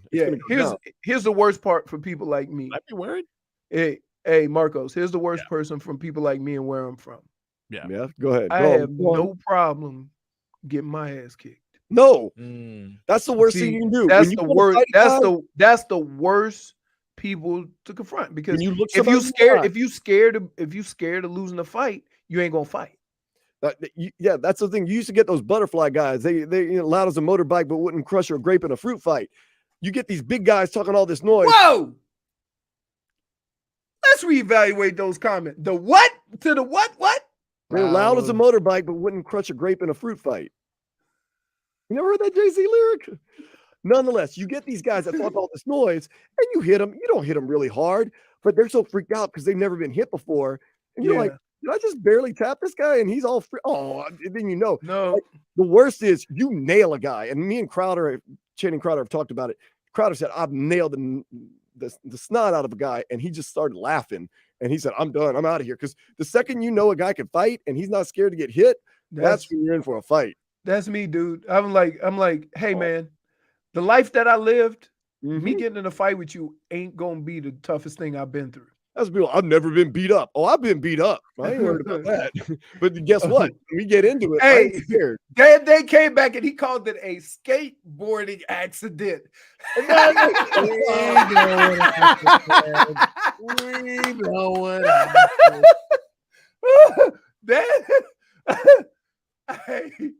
Hey, he still got scars from that.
Show. I want to let you know Dave and Buster's month is back just in time for the Hoops Tournament Hysteria. We've got a chance for you to win $250 in gift cards from Dave and Buster's. Go to WQAM.com and enter on the contest page. If you win, you can go to Dave & Buster's with your gift card and have a party. Leroy, I'll be buying you all the drinks. No worries. All of us and Dave & Buster's eat, drink, play, watch sports at Dave & Buster's in Hollywood. We went and watched the Super Bowl. When the Super Bowl was here, Kansas City and San Francisco at that Dave & Buster's, and it was one of the craziest events I've ever been to in my life. Yeah, it was fun. It was definitely fun. There was people literally sitting on like stairs and like they had those little half walls. People were everywhere. That's right. They were sitting on that. It was unbelievable. Getting served wings. Like, why are you eating wings on stairs? It was just crazy. It was great. You gotta eat, man. I hear that. You know what they say? Are you gonna listen, Dan? You've gone places and you were hungry. Me? And you tried to get a table. They say it's 45-minute wait. You tried to go to the seating area. They say it's all packed. Right? So you tell me you ain't never leaned up against the bar and said, just let me get some wings. Yeah. Just let me a couple things. And then you go sit where you sit. Yeah, I got to get it in me, man. Get it in. Speaking of getting what you can get, Odell Beckham Jr. is still a free agent. Would he be good for the Miami Dolphins? Nope. Why not? Because he only wants he wants to be paid as a primary receiver. $6 million. He really thinks he's a number one? $7 million. He is. High as I'm going. Is he still a number one? That's a good question, too. Depending on what program he's on. I give you a perfect example. Is he a number one with the Dolphins? No. Oh, he's number 3. I would say he's not even 2. This will never happen. But would he be a number one in Cleveland? Yes. I was gonna say, who the hell plays? I was gonna say he could go home to New Orleans. Wasn't he already number 1 in Cleveland? Yeah, that's what I'm saying. He can't go back. That's why I said it would never happen. Yeah. But like he can't even go home to New Orleans because he still got Baker's there. Is he? Didn't Baker sign? Baker signed. No. Michael Thomas. You got Michael Thomas. Derek Carr. Derek Carr. Where did Baker go? Tampa. And you got Michael Thomas. I mean, Michael Thomas ain't no way he's giving up that number 1 now that he's got a new quarterback. But it's not even giving up the number 1. It's okay. If you trying to reestablish yourself, you would probably want to go somewhere where you're going to be the number 1 and not the and 1 or the plus 1. Michael Thomas is always hurt too, so let's not forget that. But if Miami can get him for number 3 money, they should probably No. Come on. Because here, and this has nothing to do with Odell. He's already won that ring. You don't want to sign a guy who is trying to get his numbers right because he wants to be that dude again. Because now every week, if Tyreek has 10, Jalen Waddle has 5, Odell Beckham has 1, every week he's going to be thinking, wow, this is the rest of my career. I don't want this. So I would say like he's coming to chase a ring, but he's already got that ring. So he's not. Really how about here? I'll tell you somewhere where he could get paid. Where? Minnesota. Gross. Why not? He's not the number 1 there for sure, though. But he don't have to be the number 1. Yeah, he shouldn't. But he just had to be able to get his numbers. They got rid of the other guy. Thielen, yeah. So, like, there's a few teams. Now, keep in mind, he's also thinking this. I won a Super Bowl. I want to go somewhere where I could win. I mean, he should go to the Predators. Be in the XFL. So, I'm thinking, he can't go back to New York. Can't go back. Really? I mean, he can go to the Jets. He could go to the Jets. Yeah. I mean, Aaron Rodgers won him. How you said, well, why can't that happen? Right? There's no way he's going to be behind Justin Jefferson in Minnesota. But see, no. You're misunderstanding. He's as good as Justin Jefferson, though, doesn't he? Right. You don't have to go. Can't think that. And try to replace a number 1. You just have to be there and be able to get yours. Right? Here, you already have Tyreek and Jalen Waddle. Yeah, there's no way. Right. So where is he going to fit in? It's almost a disservice to sign him for any amount of money because you ain't going to get the true Odell Beckham experience. You know what's the real reason he can't come to Miami, and it has nothing to do with the roster? The airplane. He keeps getting kicked off of planes. This guy cannot catch a plane Actually, in Miami, dude. From what I understand, it wasn't his fault. He was I don't know. high, messed up. He was trying to sleep, and they couldn't wake him up. Let the man sleep. And then when they couldn't resuscitate him or wake him up, then they all got all nervous. Yeah, and called the I cops. mean, he could also. Hold on. First of all, out on a plane. He could why all wait? Yeah. Why all of a sudden, when a dude is passed out, Yep. Leave that man alone. we talking about resuscitating? Yeah. That ain't life or death, dude. Come on. Man's You in know, first class hey, and you in know me Miami. and Dan Day call that New Orleans Tuesday. Yep, Yeah. that's every day. Fat Tuesday. You see somebody pass out on the street? Yeah. Let them be. Just keep Hey, walking. you make sure that They're the breathing? nose hair's moving and you keep it going. That's all. It'll you be gotta all do. right. Yeah, it'll be all right. And you don't want that. You don't want all that. That's too much, man. Let's So get I'm just thinking, like, okay, what are teams? How about? I mean, Buffalo, no. New England, yeah. New England could use them, but I don't know what they need. Randy Moss, How about Odell Beckham, how about Carolina? Carolina. New quarterback, maybe get a little Odell Beckham. Wait, how about Jacksonville? Yeah. Oh, that'd be nice too. Trevor Lawrence. Yeah. I mean, they So already made it there's to the teams. playoffs. There's teams that can use him where he would be able to accomplish what he's trying to accomplish, and they would get out of it what they would want to get out of it. That's what happened when he went to the Rams. He became their star. Yeah. So Still yeah, good. but Yeah. I can see him going somewhere like that. I mean, there's a couple of teams that he done burned bridges, so he can't go back to the Giants. How much is he worth though? Like, how much would you pay him and comfortably be okay? I'd give him It's tough. 2 years. Yeah. Oh, two. 2, maybe 3, 25 to 30. He's been out. If 3 years, I give him 3 years, 25 to 30. All right. Wow. 3 years What- though? That's what I'm saying. If it's 2 years, would you go 2 years, 15 with a chance of it being 20? Yeah, we know Aaron That's Rodgers wants him with the Jets. Right. Sure. Absolutely. But I mean, Aaron Rodgers wants everything with the Jets. small problem. Yeah, Lazard. Aaron Rodgers ain't with the Jets. I was gonna say, Aaron Rodgers. That's a major point. It's a whole lot of courting in The problem is that Aaron Rodgers has stated he want to play for the Jets. Now the Jets and the Packers got to work something out. And the Packers are in no position to negotiate. And that's what sucks about it. You see what I'm saying? So because of how he's done this, right? He's not going to be with the Packers anymore. But now they got to figure out what the hell we going to do with this $100+ million we owe him that's guaranteed. And what are we going to get for compensation? Well, because everybody know you don't want to pay the $50 million or the $58 million, then the compensation ain't going to be much. The compensation is going to be, we're going to take this off of you. That's what the compensation is. And so it would suck for a Hall of Fame quarterback to get traded, and the only thing you get is not having to pay that $58 million.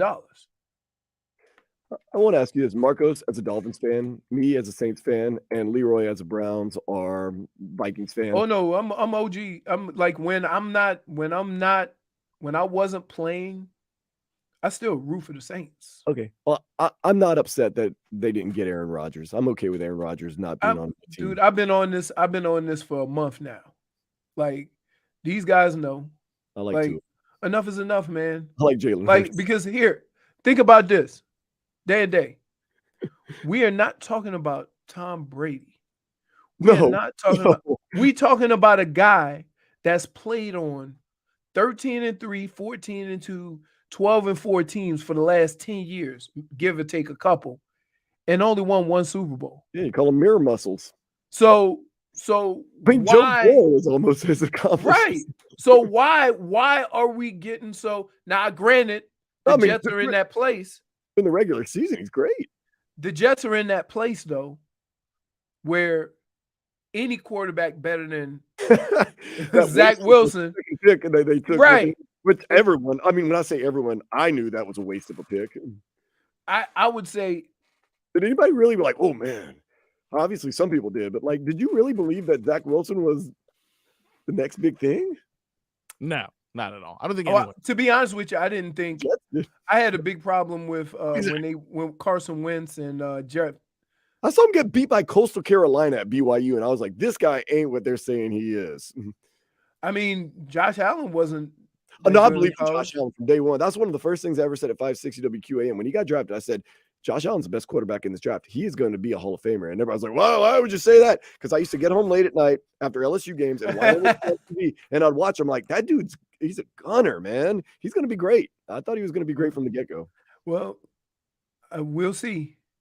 He's good. He's really good. No, he's really good. He shrinks under pressure. I like the big game. I don't even think. True. I don't even think that. So Minnesota, like it goes along to that thing we were talking about earlier, is that when you say, the team didn't win, we can always go to the quarterback, and they would always say, and you don't want to hear this. It is true though. But the best quarterback before Tua that you've had here was Jay Fiedler. What? Not Tannehill? Come on. Jay Fiedler did more.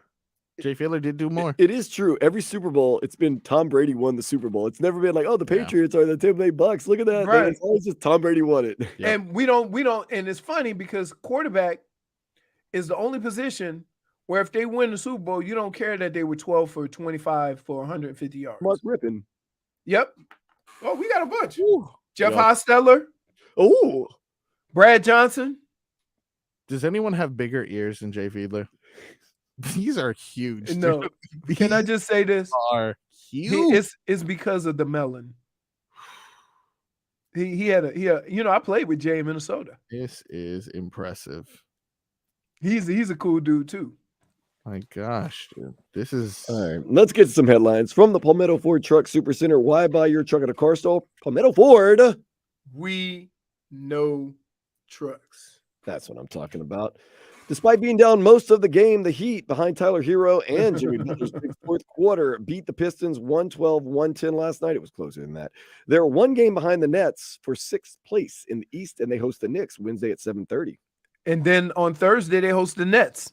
Oh, man. The Nets are sneakily, like Cleveland and Brooklyn are sneakily good. Like, people don't want to give them credit. Cleveland's been really good. Nobody gives them credit. And then they start getting banged up a little bit because at one point, weren't they on top of the division? They were top of the East early on. Like they were like 1 or 2, and then they kind of had some injuries and stuff like that. The Nets, I think nobody thought that they would be able to hang on without KD and Kyrie. And what seems to be happening is that they had that run. Now they're like 5-7. So yeah, but they still got Mikal Bridges, and I think Jacques Vaughn's a good coach. So they're Mikal Bridges, didn't he score 47? I mean, he's been going off all the time. All the time. Yeah. Inter Miami, they did fall to Toronto FC Saturday 2-0. They are 2-2 on the season. They face Chicago Saturday at 7:30. I was very excited those first two games, and now I'm like, soccer, it's killing me. I can't. You know what? I think I would have more of an interest in soccer if I actually knew what season was actually playing. There are a lot of seasons going on in soccer. I will give you credit for that. Right. Like you have a guy will be playing for his, European League team that might not even be the country I'm familiar with, right? And then he'll be in Miami playing on his national team against the U.S. They can play a national game, then they can play like in the Premier League, and then later that week they can play in the UEFA Champions League. So yeah, there are a lot of leagues. It's hard to kind of keep up with it if you're not like totally dialed in. The Miami Open though, it begins on Sunday. Leroy, are you going to the Miami Open? I know you're a big tennis fan. I am not a big tennis fan. So you're not here, Dan Day. You're familiar with my work, and I would just say this: I can go. All arenas and situations that are handled under quiet, I struggle in. Oh, okay, yeah. So isn't golf quiet though? Sometimes but you can get far enough away. Oh, okay. You can get far enough away where the golfer can't hear you. Yeah. You know, like there's a lot of people out there, and most people are talking. So if you whisper it to your boy, it ain't no big deal. I always wonder why the guys in the golf booth whisper. And you've been They to the can't hear Masters, you, haven't you, Leroy? huh? You've been to the Masters. Oh, dude, I think we've asked you about like the pimento and cheese sandwiches and everything. all my interactions with Augusta have been almost. So here's the deal. So you're still a virgin. Me and my homeboy Marshall Falk. Oh, New Orleans guy right there. Yeah. So he would get invited to go play like a month before the Masters, somewhere in there, every year, by a guy he knew in Atlanta. There was another player. We could go out there with this guy and play like right before they shut down before the Masters every year. And I always said no, because it takes you a day to get there. Okay. It's off in the cut. And so finally, after getting shamed by everybody, Zion, I said, okay, I'll go. Right? So I go, we get there, we drive to the cabins, we see some of the golf course. It is unbelievable. You don't realize how hilly it is. Very hilly. And it rained the whole weekend. So I never got to play. There was another situation where I got invited to caddy in a par 3 contest. And I said no. Well, good. So it's partly my own doing, but I think that at some point I'm gonna go and actually walk around and watch the golf. But yes, it is one of the places. Like I've got to play Pebble Beach, right? But it is one of the places that is known throughout the world as that spot, that place. Yeah. Coming up next, though, Leroy and Marcos, of course, I want to talk to you about some of the maybe just one of the unwritten sports rules and whether you subscribe to it or not. Something happened with FIU last night that kind of got nasty. We're going to talk about. Oh, I know. Get ready. Tobin and Leroy, 560 WQAM.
660 WQAM. This is the Tobin and Leroy show. I am Dan Day. Tobin taking a spring break. I don't know what he's doing, but all good. We've got Marcos with us, and also JFig has joined the conversation. You can check us out on YouTube Live, also on the Twitch page. Just put in 560 WQAM, and of course on the Odyssey app, and 560 WQAM on your radio.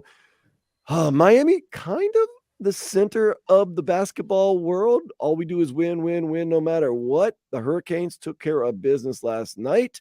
The Heat eventually took care of business against the worst team in the NBA, winning 112-100 over the Detroit Pistons. Oh, yeah, and don't forget about up the road a little bit, FAU. They got a win against 16-seeded Fairleigh Dickinson. You want to talk about show ponies. 78-70.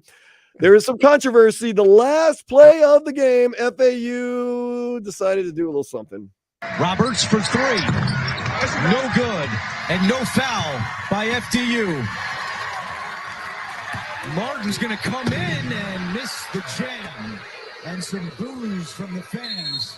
Shouldn't do that. Tobin Anderson's upset. He is upset at midcourt. So,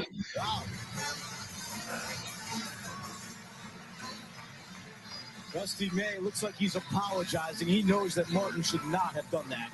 I mean, okay, so 78-70, you get a wide open layup and you try to do a 360 dunk and he missed the dunk and everybody got upset.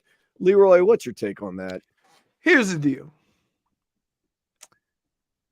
There's two rules of thumb. As long as they're game on, you can do whatever. Right. The fact of the matter that they let you go and didn't foul means you shouldn't take that moment to showboat. But it's not a big deal. You lost. For the coach to all of a sudden get upset that somebody tries a windmill dunk at the end of a game, right? You're more trying to find a reason to complain about or be mad that you lost. Like, is it not? It's not very tasteful. It's not a big deal, as big of a deal as people make it.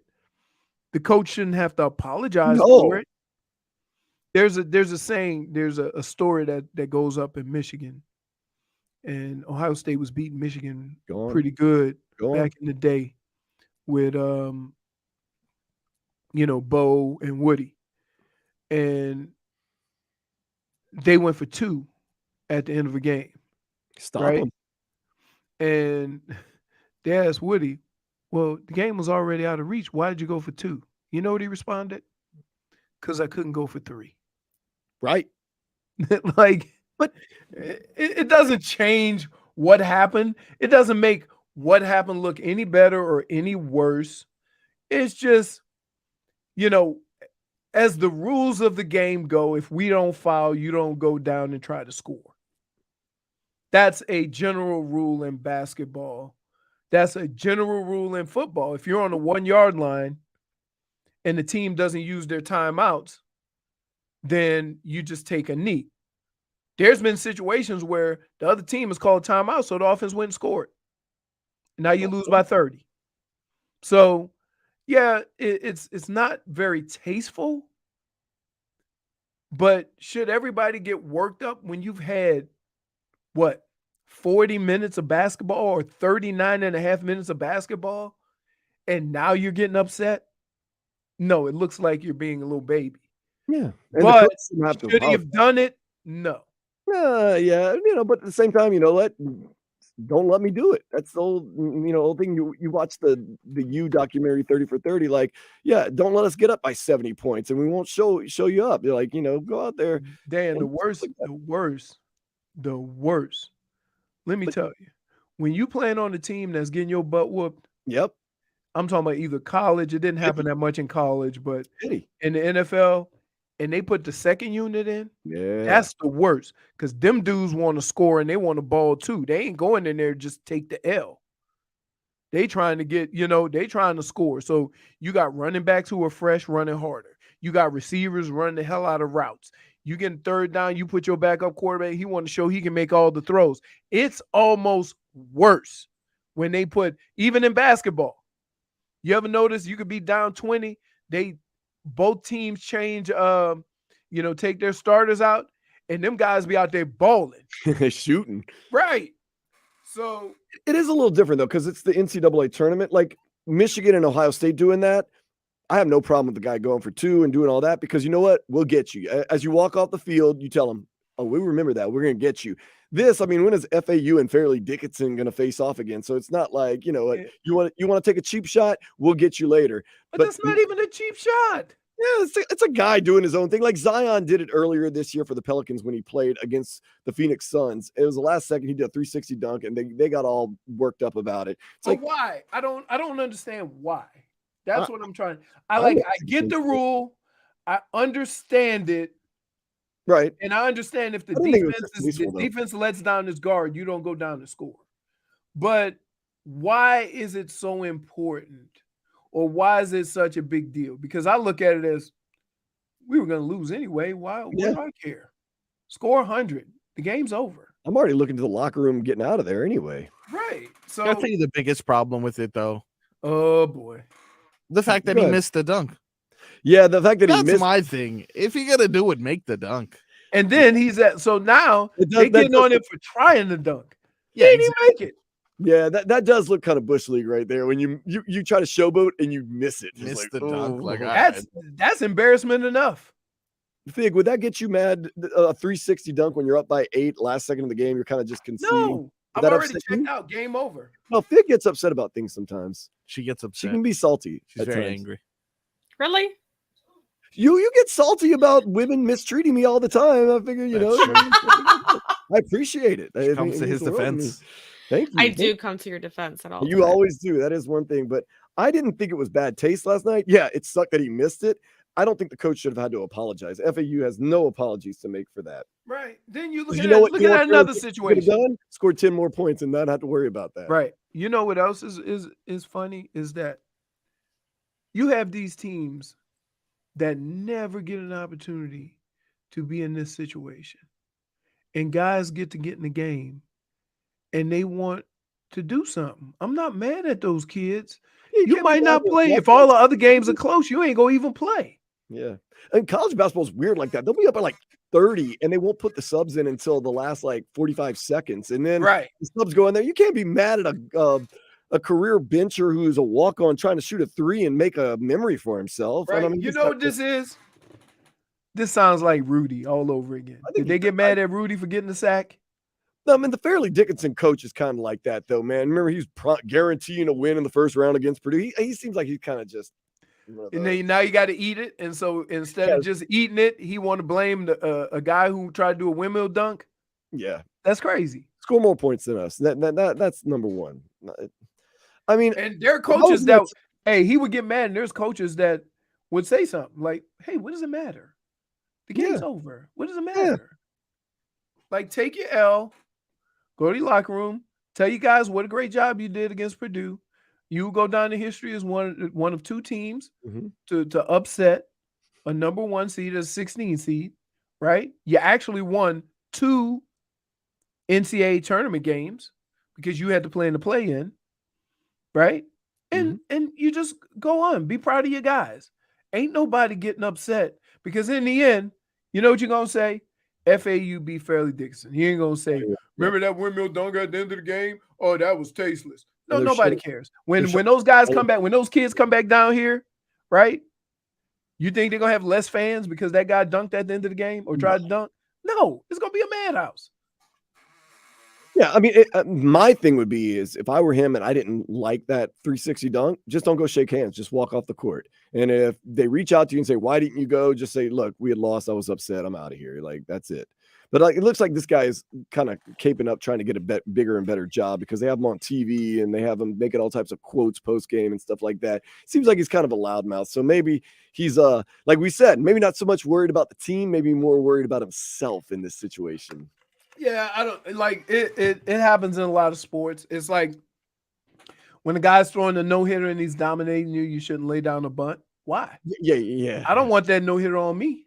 Think about it. Yeah, guys throwing a no. Look, it's supposed to be some kind of baseball code. If guys throwing a no-hitter and they're beating you 5 or 6 to nothing, you can't lay down the bunt. Says who? I don't want that no-hitter on my resume. Yeah. You get that one. But then again, you are the guy that bunted against a no-hitter that broke it So up. what? Guess Yeah, what? hoping the Let me guy ask behind you. gets that base You know hit. what it's gonna show? If Oh, from here to the end of time, one hit. one hit shutout. Yep. That's the They only ain't thing. gonna say, oh, and he bunted to get that hit. That was one of my favorite things. And this is in all sports, what an ugly win. We shouldn't have won. Guess what? 5 years from now, you look back, all you see is the score. Right. Exactly. It's all that matters. Exactly. And in pro sports, there is no such thing as an ugly win. Especially here, they ain't gonna say that the Dolphins couldn't win a playoff game. They're gonna say since Tua's been here, they haven't won a playoff game. They ain't gonna say, but he didn't play in that playoff game. And they actually outplayed Buffalo, but Buffalo won the game. They're not going to say all that. They're going to say they haven't won a game. That's it. Simple as that. They were like what, 11-point dogs? They're down early, but then they outplayed them, but then they still lost. Yeah, but you're never going to get that. You're going to get, haven't won a playoff game. Nope, hadn't done it. So it's kind of the breaks right there. We're going to come back real quick. We got JFig with us. We got Marcos, Leroy Hoard. I'm Dan Day filling in for Tobin, and we're going to be back here on 560 WQAM.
560 WQAM. This is the Tobin and Leroy show. Marcos and I wanted to break out a little something called hashtag what's trending right now, just to simply get maybe Fig's reaction a little bit, mostly Leroy's reaction to what's trending in the social media world right now. And the only reason I'm laughing is because, Leroy, you probably know what I'm laughing about. I was like, look, I'm going to keep it sports. Marcos, maybe you keep it a little more like entertainment. So I see Pippen. I'm like, oh, Scottie Pippen's trending right now. So I was like, oh, let's see what's going on with Scottie Pippen. You know, I'm really bad when it comes to these trends, but I think I know what you're gonna say. Oh, you think you know what I'm going to say? You already know what I'm going to say. And then you just can't ignore it. It's the elephant in the room. Yeah, I'll say. So Larsa Pippen said she had sex 4 times a night for 23 years while married to Scottie Pippen. Every night. For 23 years. Yeah. I got to do the math. Okay. No, don't please Dude, don't. you ain't, hold on. Later. Yeah. I'm married. Yeah. And I'm gonna tell you right now, you ain't got to do the math. She lying. Yes. You don't need to get out. You don't even get out a calculator. You ain't even got to. I'm married, and I'm telling you, she lying. She's also very serious while saying it too. Who cares? Or... Some of your best liars say things seriously. All right, guys. I have Yeah, a just number. look at Marcos. Hey. So here's the number, guys. 23 years, 365 days. That came out to No vacations, by the way. no vacations. No, you know what we need. Even on vacation, you know, you can never wait. Wasn't he on the road every once in a while when he was playing basketball? Yes. She said that they were That's why we always do it. together. Always But good. here's something. Here's the kicker. Yeah. She made it sound like they got divorced because she was tired, but she hooked up real quick. Oh yeah. To somebody younger. So while she's saying that, the fact that she jumped right on the bus, what is that saying about her? Well, the final number. Oh goodness. She was subjected to, poor thing, 33,580 times over a 23-year span. And how many kids do they have? 2. Less than 33,000. I mean, Scottie Pippen was one of my idols growing up for Yeah. basketball reasons, but Yeah. apparently now he's my Is idol he for a your different idol reason. now? Yeah. Oh, For that? Hold Yeah. on. I had a very Dude, interesting impressive. weekend. I was talking to Joe Rose about it, and I was like, "It's interesting that you bring up that topic." And Joe Rose says that that's impossible. That Right. you can sex that much. Listen. I mean, for a weekend you get drained. Wait. Trust me. I'm married. Yeah. It ain't happening. It ain't. I mean, no. There comes a point where you're My just favorite part about drained. this is just Dan Day laughing. Look, Can we didn't even take into this aspect now. We know that, you know, she has this budding romance with Michael Jordan's son, Marcus Jordan. That's true. That's even though there's a disgusting also, by the way. 16-year age gap. You know, that already within itself has a bunch of weird, you know, nuances. But can we also say that imagine hearing that your girlfriend, that someone has had sex with her 33,000 times, apparently, according to her. What a standard to live up I'm to. like, okay, well, I guess mean, that. I mean, you know, but like, no, I have come to. on. Everyone else know 33,000 times. Come on. Hey. Listen. Yes. She lying. Okay. like I honestly have to agree with Leroy here. have She to lied. agree. No. It's not even up for discussion. Why would she lie? Well, there Because was she a whole can. discussion. You wasn't know why? there? Because somebody's listening. That's why. She's on the Me. reality TV and all that. Marcos, please change the subject. What else is trending Yeah. besides Scottie Pippen or whatever her name is, Pippen? I don't know, man. That was You know, we pretty- went to a birthday party and she I'd like was to there meet her, though. with her kids. Oh, you met her? like recently. Ooh. No, it was probably. Let's see. It was probably like 10 years ago. Rebecca's like 4 or 5. Might have been the middle. We have a mutual friend. She said every night, too. You remember Rondell White? Yeah. I'm friends with Rondell. Me, Rondell, and who's the first baseman? Cliff Floyd. We would all go work out at LA Fitness. So he had a birthday party for one of his kids. Now, this dude had a theme park in his backyard. rides, like real rides. I'm not talking about like rides, like merry-go-rounds and stuff like that in his backyard. So we go there and she's there with her kids. Right? So yeah. Better. It's any points of her and Scottie Pippen getting it on? No. 33,000 times. I mean, if you do it that much, you have to talk about it all the time, right? That's impressive, though. I tell you what. That For is who? impressive. Him or her? Everybody. Both. Actually, No, it's both kind parties It involved. could technically be a detriment to him because, I mean, like, quantity over quality, bro. You know what, But though? but see, here's the difference. That's a lot of I'm gonna tell you what. Here. When a woman gets married, they go, "Oh, I met my soulmate.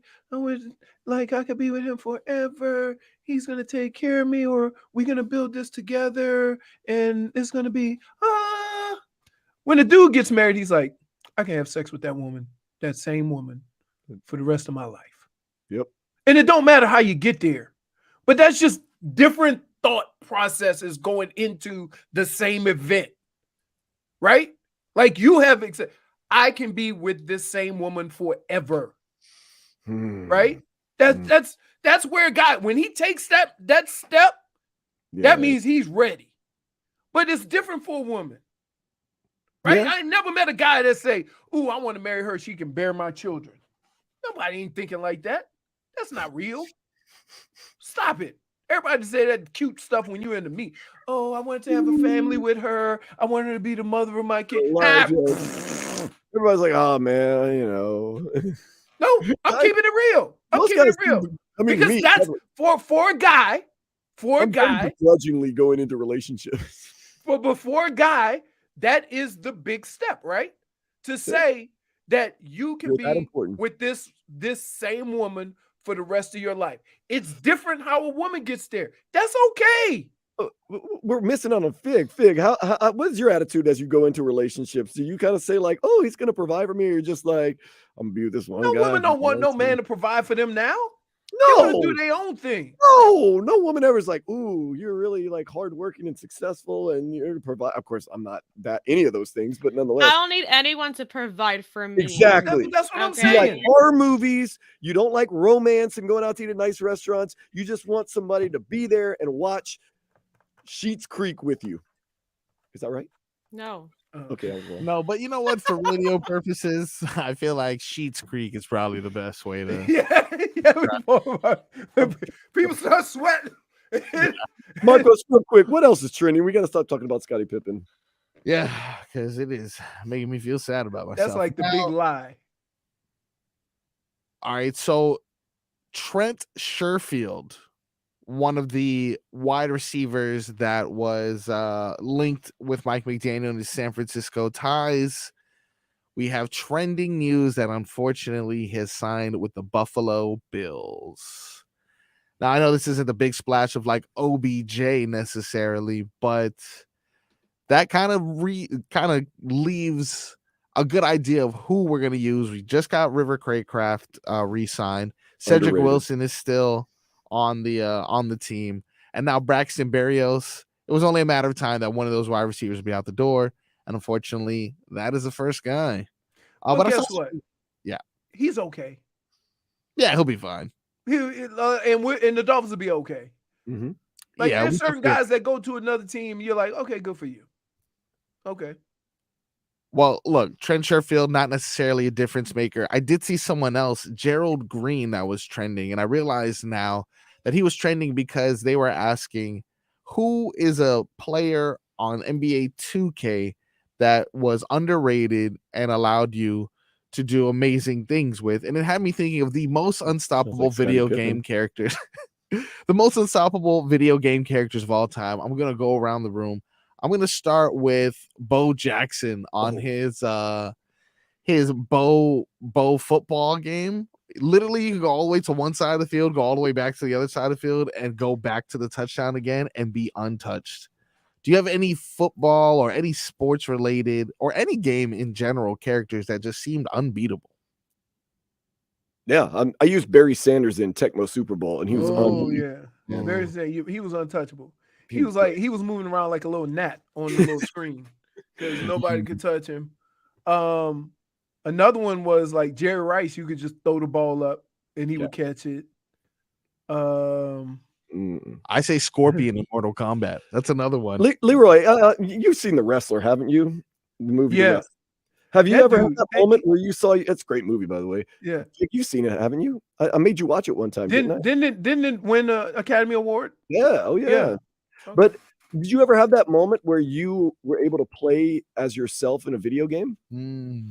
Because he plays a little kid in his trailer. He plays himself as a wrestler. Leroy, never played with yourself in Madden? Wait, what? In Madden? I would say please rearrange that sentence. No, because you know what? It's funny because when we started getting, I still get one, a Madden. When we would get Madden, we would play with. You could play with everybody but yourself. That was the rule we had. So I would play with yeah. Yeah, because then you can. If you don't want if you playing if you sitting in the room playing with the Vikings, you don't want to play with the same guys you play with. So you couldn't play with the Vikings. When I was with Cleveland, you couldn't play with the Browns. Wow. So you were in like what, Madden 2000 or something like that? I don't know. What was the first year of Madden? Oh, the first year of Madden was like 96. Yeah, something like that. I had the first Madden, but they didn't have players' names. They just had Vikings halfback. Yeah. Yeah, that's right. Because they hadn't worked something out with the Players Association yet.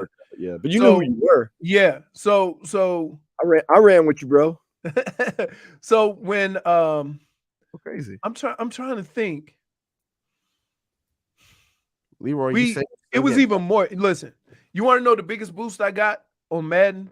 Because we used to pay attention to that stuff. If you make all Madden, your numbers go up.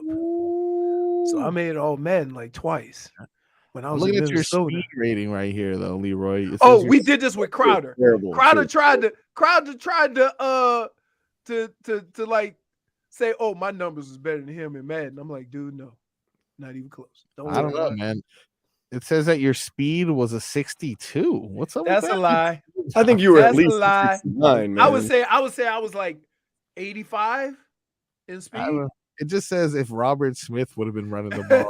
Hold on to the stats. Hold on to the stats. We're going to get back to it on the other side. We got to take a break. We're going to get into the stats deeper next here on the Tobin and Leroy Show, 560 WQAM.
UM. This is the Tobin and Leroy show. Got Marcos Gonzalez, JFig, and of course, Leroy Hoard. I am Dan Day. Leroy, did you ever look at your numbers? Did you ever get disrespected your numbers when you looked at your Madden score? No, I was there. I don't care. Yeah. It never bothered me. I don't know how players they get upset. They get upset about their Madden rating and stuff like that. I can't do nothing about it. All I can do is go out and play. And it's like, now what am I gonna do about it now? Did you ever have a 1,000-yard season? Nope. Oh, I was gonna say that's your numbers right there. Nope. Of course, I probably have your numbers higher in Madden than most people would because I followed your career since I was a young child, New Orleans. I still don't know what my best. I think it was somewhere like. I think you're an 88. Somewhere in between. Your toughness, man. Oh man, your hard to tackle ability, man. In techno, you would have to keep hitting that button, AB, real fast because you're gonna be hard to bring down, man. I wasn't slow, but I wasn't the fastest. Like I think I ran 3 yards. 4 or 5 coming out. Oh, you ran a 4.5? Yeah. Holy goodness. It's 2. And the crazy thing is that you're a big back too. No, I wasn't that big, dude.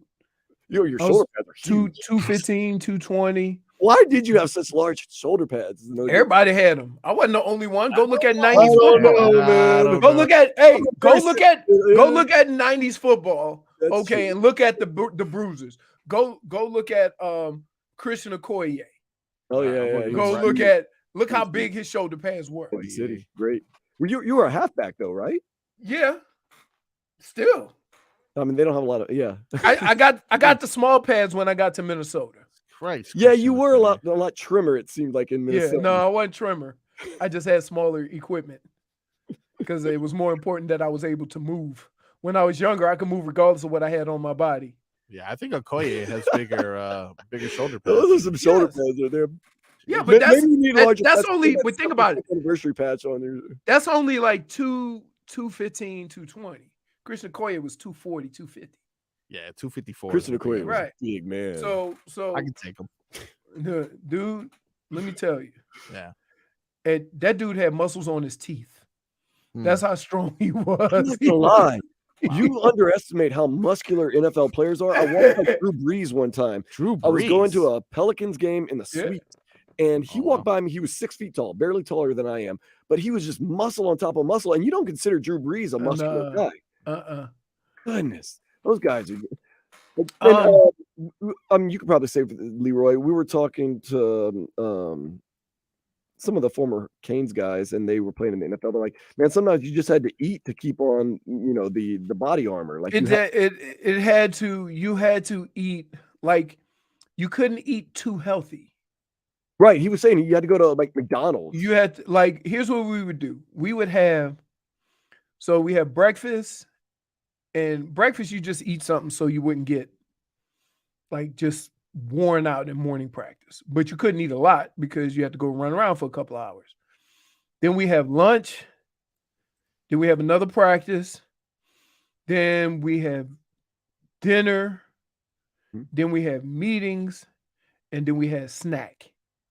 And instead of snack, which they had cheeseburgers and chicken and stuff like that, we would go to Arby's, not Arby's, Hardee's, and get 2 of those sourdough cheeseburgers, and we would just do that. You'd have, Lyman ordering pizzas. Yeah, just think to our dorm, we'd have a pizza delivery guy delivering 25 pizzas. Speaking of Lyman, Rashad Butler, who used to play with the Hurricanes, he said when he was playing for the Houston Texans, he ate an extra meal every day, pretty much at Papa Do's when he could.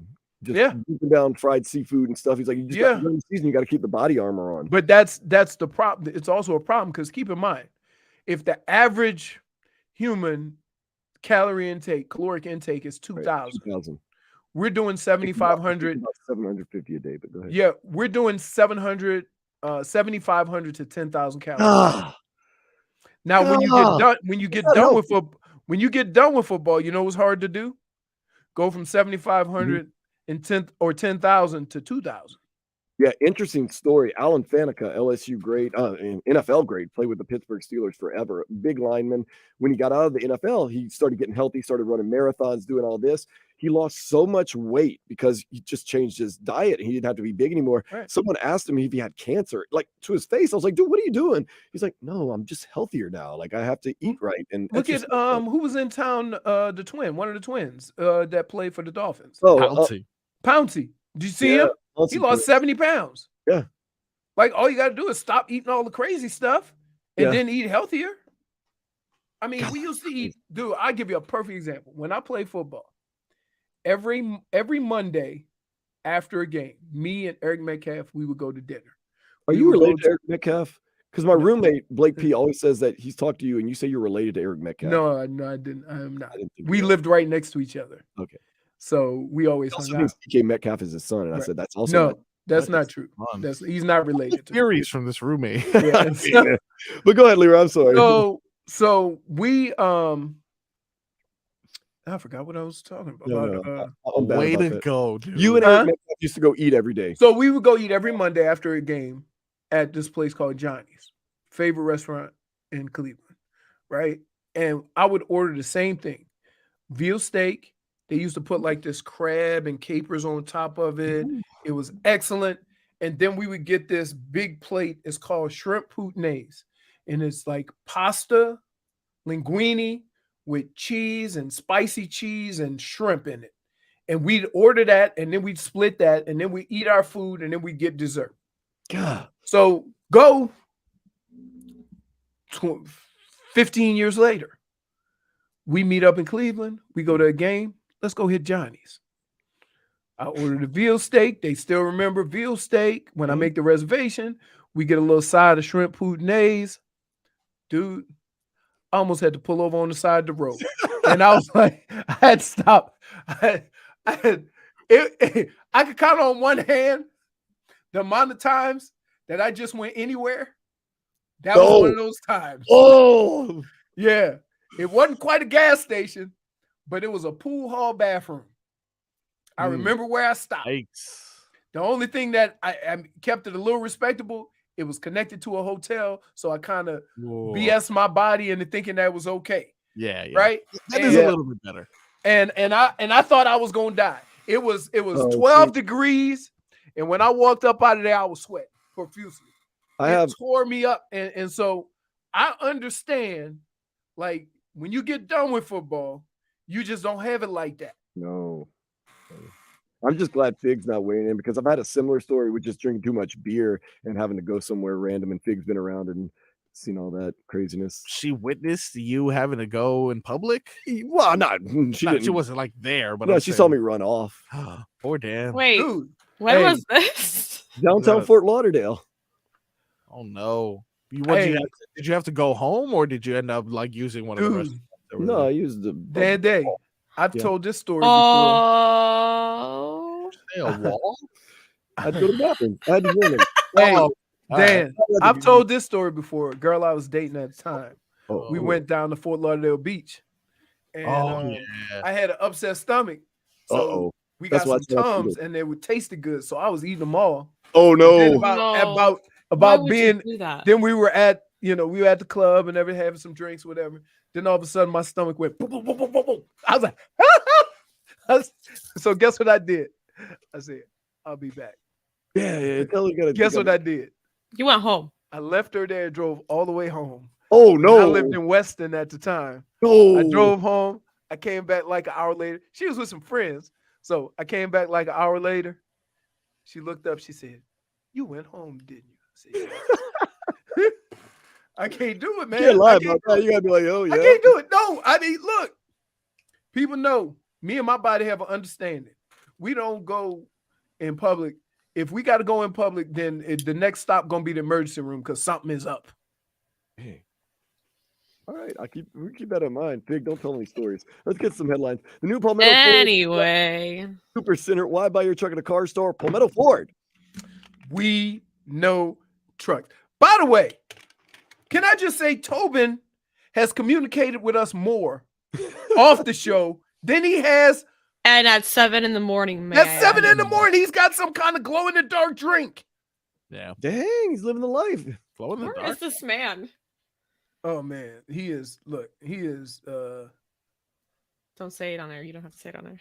No, but I'm just saying. I don't even know where he is. What's the address? No, I don't. I really don't know where he is. Is he on Florida? Is it Florida Beach? No, I thought he was going somewhere. If you guys like the longitude and latitude, I can give you the exact coordinates. Yeah, give it to us. Right. Not to mention this little glow in the dark drink he was drinking. Yeah, I didn't get that. I got that. Early in the morning. He's starting early. My favorite comment though is that he says it tastes like he's making out with Pikachu. Right. What? Right. Wait, that's not even the first text. Once again, the first text is at 12 o'clock. Someone just shouted "boots on the ground" at the pier. Oh yeah. like I know, but the first message was at 7:55. Oh, I know Leroy. Boots on the gram. Boots on the gram. You get a lot of people yelling at you. I'm sure, Leroy. I know I get a lot of people yelling different things at me all the time. No, people don't yell at me in person. JFig gets people yelling at him. Well, because hey, people yell at me all the time. I tell you what, like face-to-face confrontation is a lot different than hitting somebody up on the gram or Twitter. When you see that person, you're like, do I really want this smoke? Oh no, people just yell at me like D-Spa. Yeah.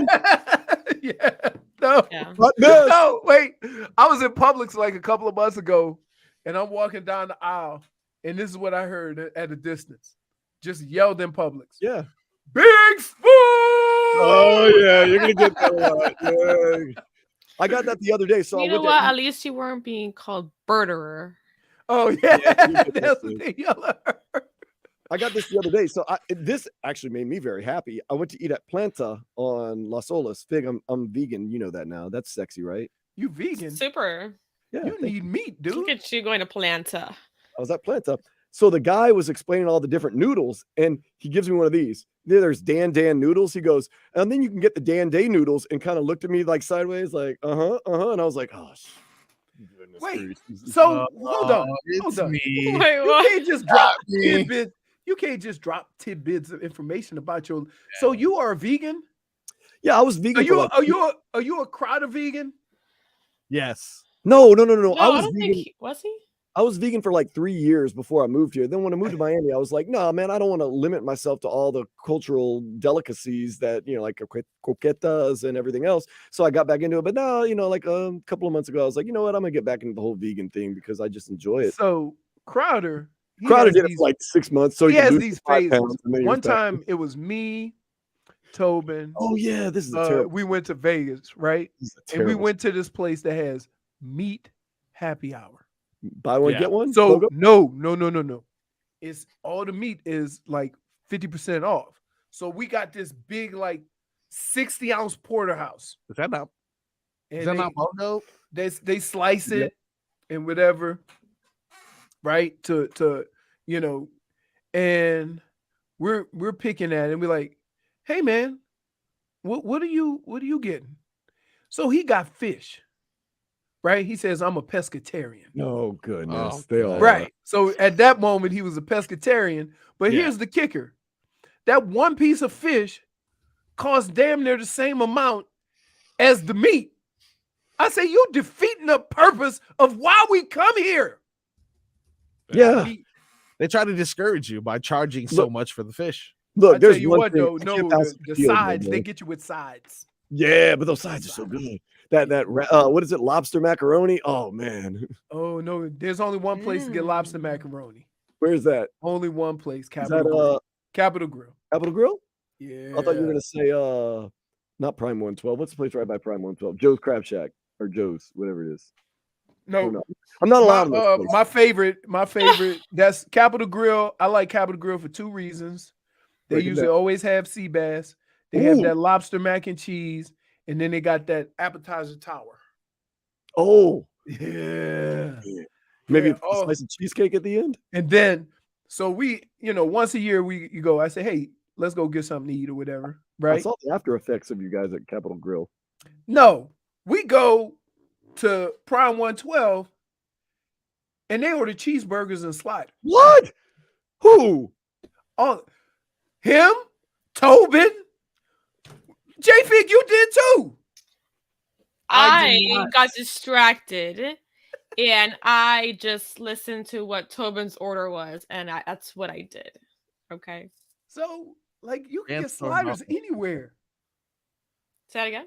You can get Dan sliders. stormed off on You're us. right. I do regret the decision I made that day, but it's He's okay. flicking me off to The window. lobster mac and cheese. Yes, you got to get. You got to get. One time, me and Tobin in Vegas. So, this was the night we was followed by a mariachi band for like 2 hours. Like we were trying to elude the mariachi band. We ended up far. Like it looks like everything's close, but you look like an ant in front of those buildings, right? Because and they're like to go across the street to another casino, it might be a mile walk. Like it's not just right across the street. So we some kind of way got caught up, and the only way to get a taxi is to go around back where they have the pickup, which is far because these casinos are massive. So we said, let's just walk. Got the mariachi band. We're hungry. It's 1 o'clock. Everything's closing. We stop. We find something that's open. We sit outside, and that's what I had. Lobster mac and cheese from that place. But You're I making think it seem like I have to wear hiker boots to For walk what? around Vegas. There is, think about this. One of the hotels we stayed in has 4 coffee places in it. Starbucks, 4 of them. That's how big it is. So when you talk about a hotel with 1,200 rooms, what do you think? How big do you think it is? Guys, I'm worried about Dante. Is he But yeah. pacing back and forth? I'm gonna go find him. We're giving away heat tickets next.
minutes of Heat. Want to break down some of the Heat action? Actually, at the end of the segment, we're going to be giving away some Heat tickets. You know, the season is winding down. We want to get you to a game. We've got a pair of tickets for you to see the Heat host the Mavericks Saturday, April 1st. Keep listening for us for your chance to win. I wanted to ask you, Leroy, yesterday I was here for the Heat game. We were working, and Alejandro Solano, who's going to be on the Hawk and Crowder show, says, I don't understand why the Heat are so bad on offense this year. And I said, I don't think Coach Spo knows why they're so bad at offense this year. I really can't put a finger on it. Why are the Heat so bad this year on offense? And they were struggling yesterday. One, it has to do with if you look at the rest of the league and the length that the rest of the league has, it's harder to score, right? And the thing about three-point shooting is you can have an open shot. If you have an off year shooting the ball, you're going to struggle. And they have relied a lot on that three-point shot because they don't have a big, like you can just dump it down to and have him work in the paint. They have to do it differently. And they were able to do that in years past. Got to a finals, almost to a finals. And you could see it. They moved, they ran the floor really well. They were really good on defense, and they can make the three. You take two guys that you rely on in that, and they have their worst seasons. You have a bunch of injuries. You bring in a couple of new players. You just can't figure out, how their availability hasn't been consistent. And it's shown up on the floor as their play not being consistent. In fact, some of the best games that the Heat have played this year is with only 8 or 9 players when you didn't have to worry about the rotation because that's all you have. So, it happens. It happens where you have some of those years where it just doesn't click like it did in the past. And that's what's kind of happening. I've been saying all year, 3-point shooting, man, like it's a 40% success rate and you're elite. You got to let them shoot them out of it. But it's 72 games into the season and they just started shooting the three better. So I don't know. I would just say that there's a lot of reasons. I don't know if it's, we always like to assume. Here's the thing, and we can blame Tobin for this. You can have an excellent year, you get a contract, the next year you have a bad year, and he'll just say fat cat syndrome.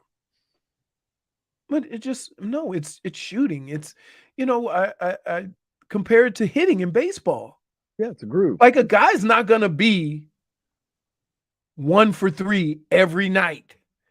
It goes sometimes 4 for 5, sometimes 2 for 4, sometimes 0 for 3, 0 for 4.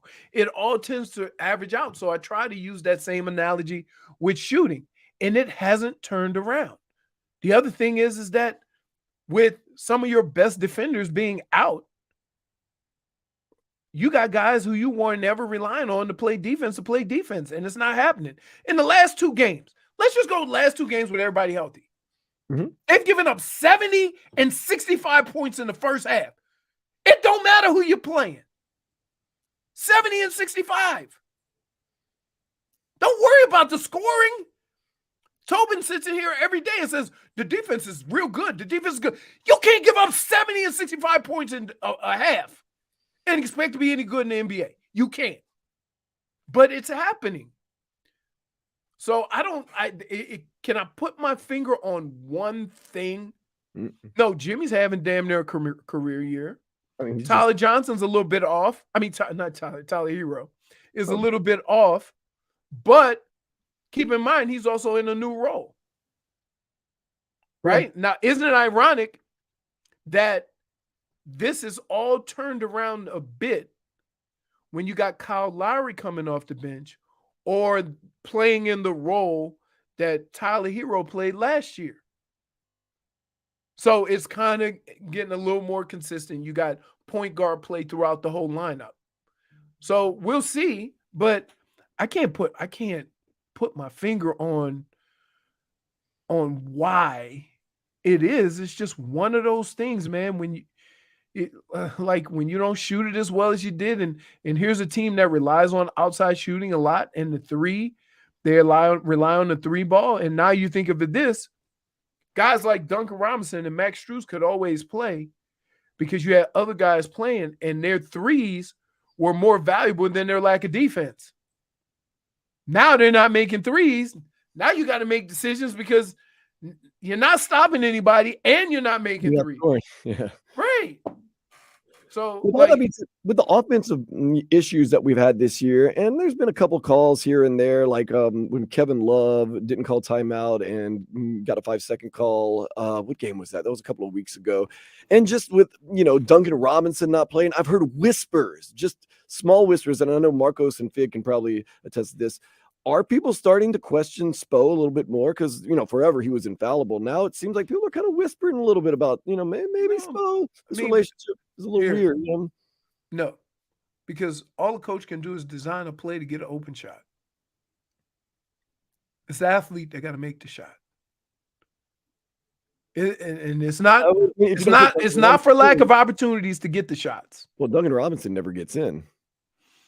I mean, that's one of the things that, if I want a guy to shoot his way out of it, it's going to be the guy who leads the organization in 3-pointers. All-time 3-pointers, yeah. Why is he not getting in when you're struggling from, scoring 3-pointers?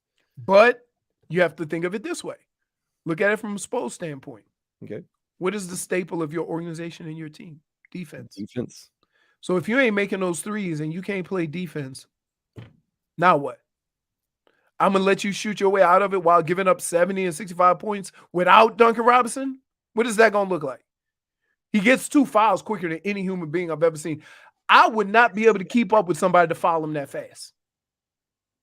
He fouls so fast.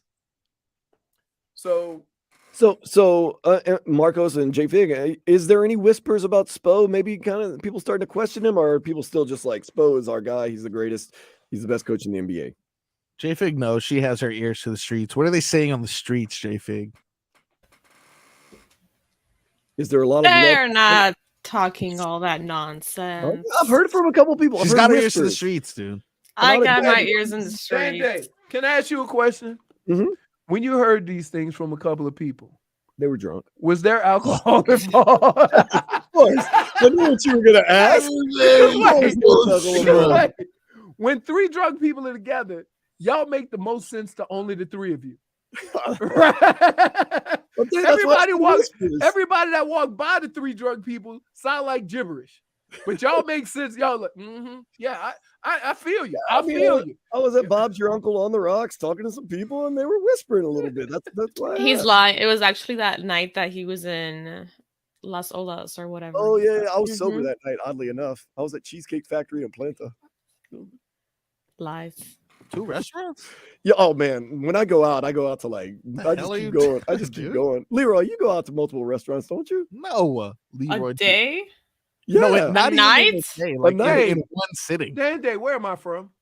New Orleans. What we like to do in New Orleans? Just call it visit, hang out, eat, live life. Cook. So I like watching my food being prepared by me. Oh, so I'll go to restaurants and eat, right? But if I could cook, I'll cook it. I'll put it on the grill. You can make me a good crawfish etouffee.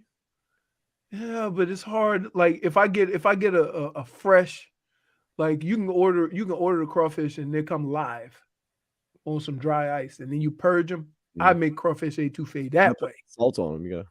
But I wouldn't. Yeah, you put the salt in the water, dude. They clean themselves. I know. Crawfish are interesting creatures.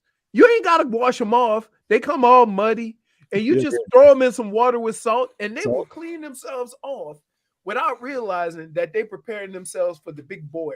Oh, yeah. And you can hear them chirping when you're pouring them into that hot water. You go with some crabs and some shrimp. What you seafood people like, torture right before you get your that's how we eat our food. That's how you that's how you cook lobster. That's how you cook how you cook crabs. Crawfish. Live, baby. Shrimp. Crawfish. You gotta boil some shrimp every once in a while too. Yeah, but they ain't live. Shrimp Really? ain't live. No, shrimp ain't live. Dan, you don't cook, do you? I don't cook. Wait, dude, I get can I ask you a question? I don't know how to peel How a far potato. How far in life do you think a live shrimp will get? How far in life? Yeah. Once you take him out of the water, that's it. Yeah, I mean, He got like 12 minutes. He dead. I was even gonna say in real life, like a shrimp probably lives the lifespan of like a week and a half. I don't think there's a lot of old shrimp out there. In my house, he Oh no! He said that's the OG shrimp. He just like the old iguanas with the red underneath this, just swimming. No, Nobody's eating them. Don't get too big. I'll eat you. Although those small shrimp, they're a little sweeter. I like those sweet small shrimp too. Nah, you got to get them from different places in the world, dude. I used to go down. My uncle had a shrimping factory. He lived in Chalmette, but he was down in like New Hope or something like that. And then he used to have, you get them straight off the boat. Oh man, it was crazy. That's where you get. That's what I miss about Louisiana. Because no matter when you got seafood or bought it, you knew it was fresh. Yeah, straight up. Or you just get and then like here, you see them little sad ass crawfish in the thing by the seafood section, right? Nope. We used to call ahead. Give me a bag of crawfish. What you wanted? Corn, potatoes, shrimp, or whatever. And you just go pick up this big old, the sacks that you do the sack jump with. Yeah. At the picnics, them big brown sacks. It'd be filled with crawfish and all the stuff that you order. You go pick it up and then you just cut it open, turn it over on one of them park benches and cover with newspapers. Yep. And I probably read more newspapers while peeling crawfish than I did when that newspaper was out. Because you would be peeling your crawfish like, oh, the Saints won the other night, huh? The backup quarterback had a charity. It was nice. Yeah. That's Cajun lifestyle right there. Everything else in Chalmette is garbage, but the seafood there is great. So that's another. So what do you cook, Danday? What do I cook? Yeah. Nothing. I don't know how to cook anything. I know how to make noodles and rice, and that's it. And usually I just make sandwiches, or people give me like whatever they give me, and I just eat them. Hey, olives.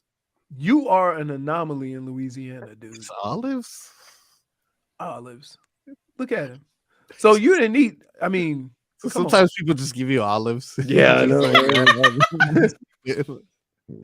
That day is a different dude, man. He passes by, you're like, here, have an olive. People ask me all the time, like, how are you still alive and survive? I'm like, dude, no. Here, olives. Guess what?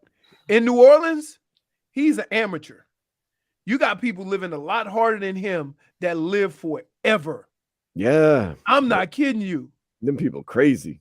Forever. There's that old man in the neighborhood that has a beer. You've never seen him without a beer. It doesn't matter what day, what time. I used to golf with a guy, and he used to keep a 6-pack of beer in his golf bag to drink when we golfed. And we tee off at 7 a.m. Oh, yeah. And so one time I asked him, you don't like it cold? We ain't have no ice in Nam. I'm like, hey man, you ain't gotta be so aggressive. But it's a weird thing. It's like I try to explain to people, we have drive-through daiquiri shops, right? And you can have a road drink. If the cops stop you for speeding and you sipping on your road drink, if it's in a red Solo cup, they can't check what's in that cup because they ain't arresting you for DUI. Right. So it's okay to drink, just not be drunk. Yeah. That's why you got a roadie. Let's not break any laws right now. We're gonna come back with the last segment here on the Tobin and Leroy Show on 560 WQAM.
560 WQAM, Tobin and Leroy show. It's time for some all right. Oh, no. I'm kicking it right to you, Leroy. Give me your all right. No. So I have two all rights, and I'm more than sure everybody's going to have them. It's FAU and Miami advancing to the Sweet 16. All right.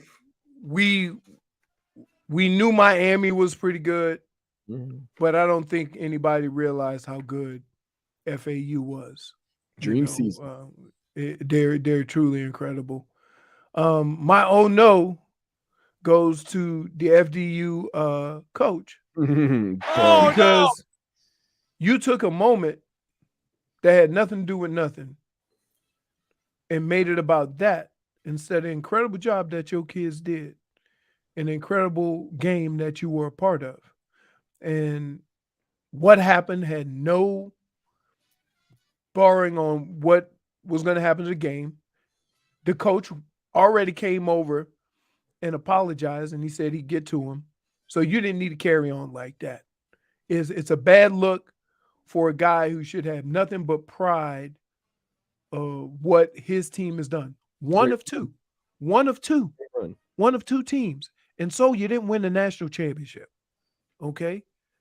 But there's been a lot of national champions. There's only been 2 16 seeds to be the 1 seed. And instead of talking about the great job that your young men and your team did, we talking about you overreacting to somebody trying to dunk at the end of the game. Oh, that's right there. Figgy, you got a all right, oh no? So my all right goes to this weekend. I haven't gone to Universal Studios since I was quite possibly a senior in high school. All right. And my friends got to witness me riding these rides for the first time because there's been a lot of new ones that I've never even cared to research. Who did you ride? So the Velocicoaster, that was one of the last ones we rode. And did you ride the Hulk? No, not this time around because I was too busy getting to all the other ones I've never ridden. But I've already ridden the Hulk before. Okay. But the one that was my absolute favorite was I hate those rides. Throw up. The Hagrid's motorbike.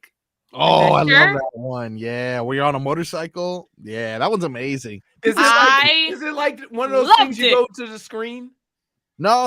You're on an actual motorcycle, but instead of sitting in a chair, you're on a motor. And I rode it in the best part of the day where it's the late afternoon, right before it gets really dark. It was just gray skies, and it was just a perfect scene to be riding that ride. It was incredible. It was so good, and I was able to ride the motorcycle, and it was just fun. It was such a good time. My own no, Leroy.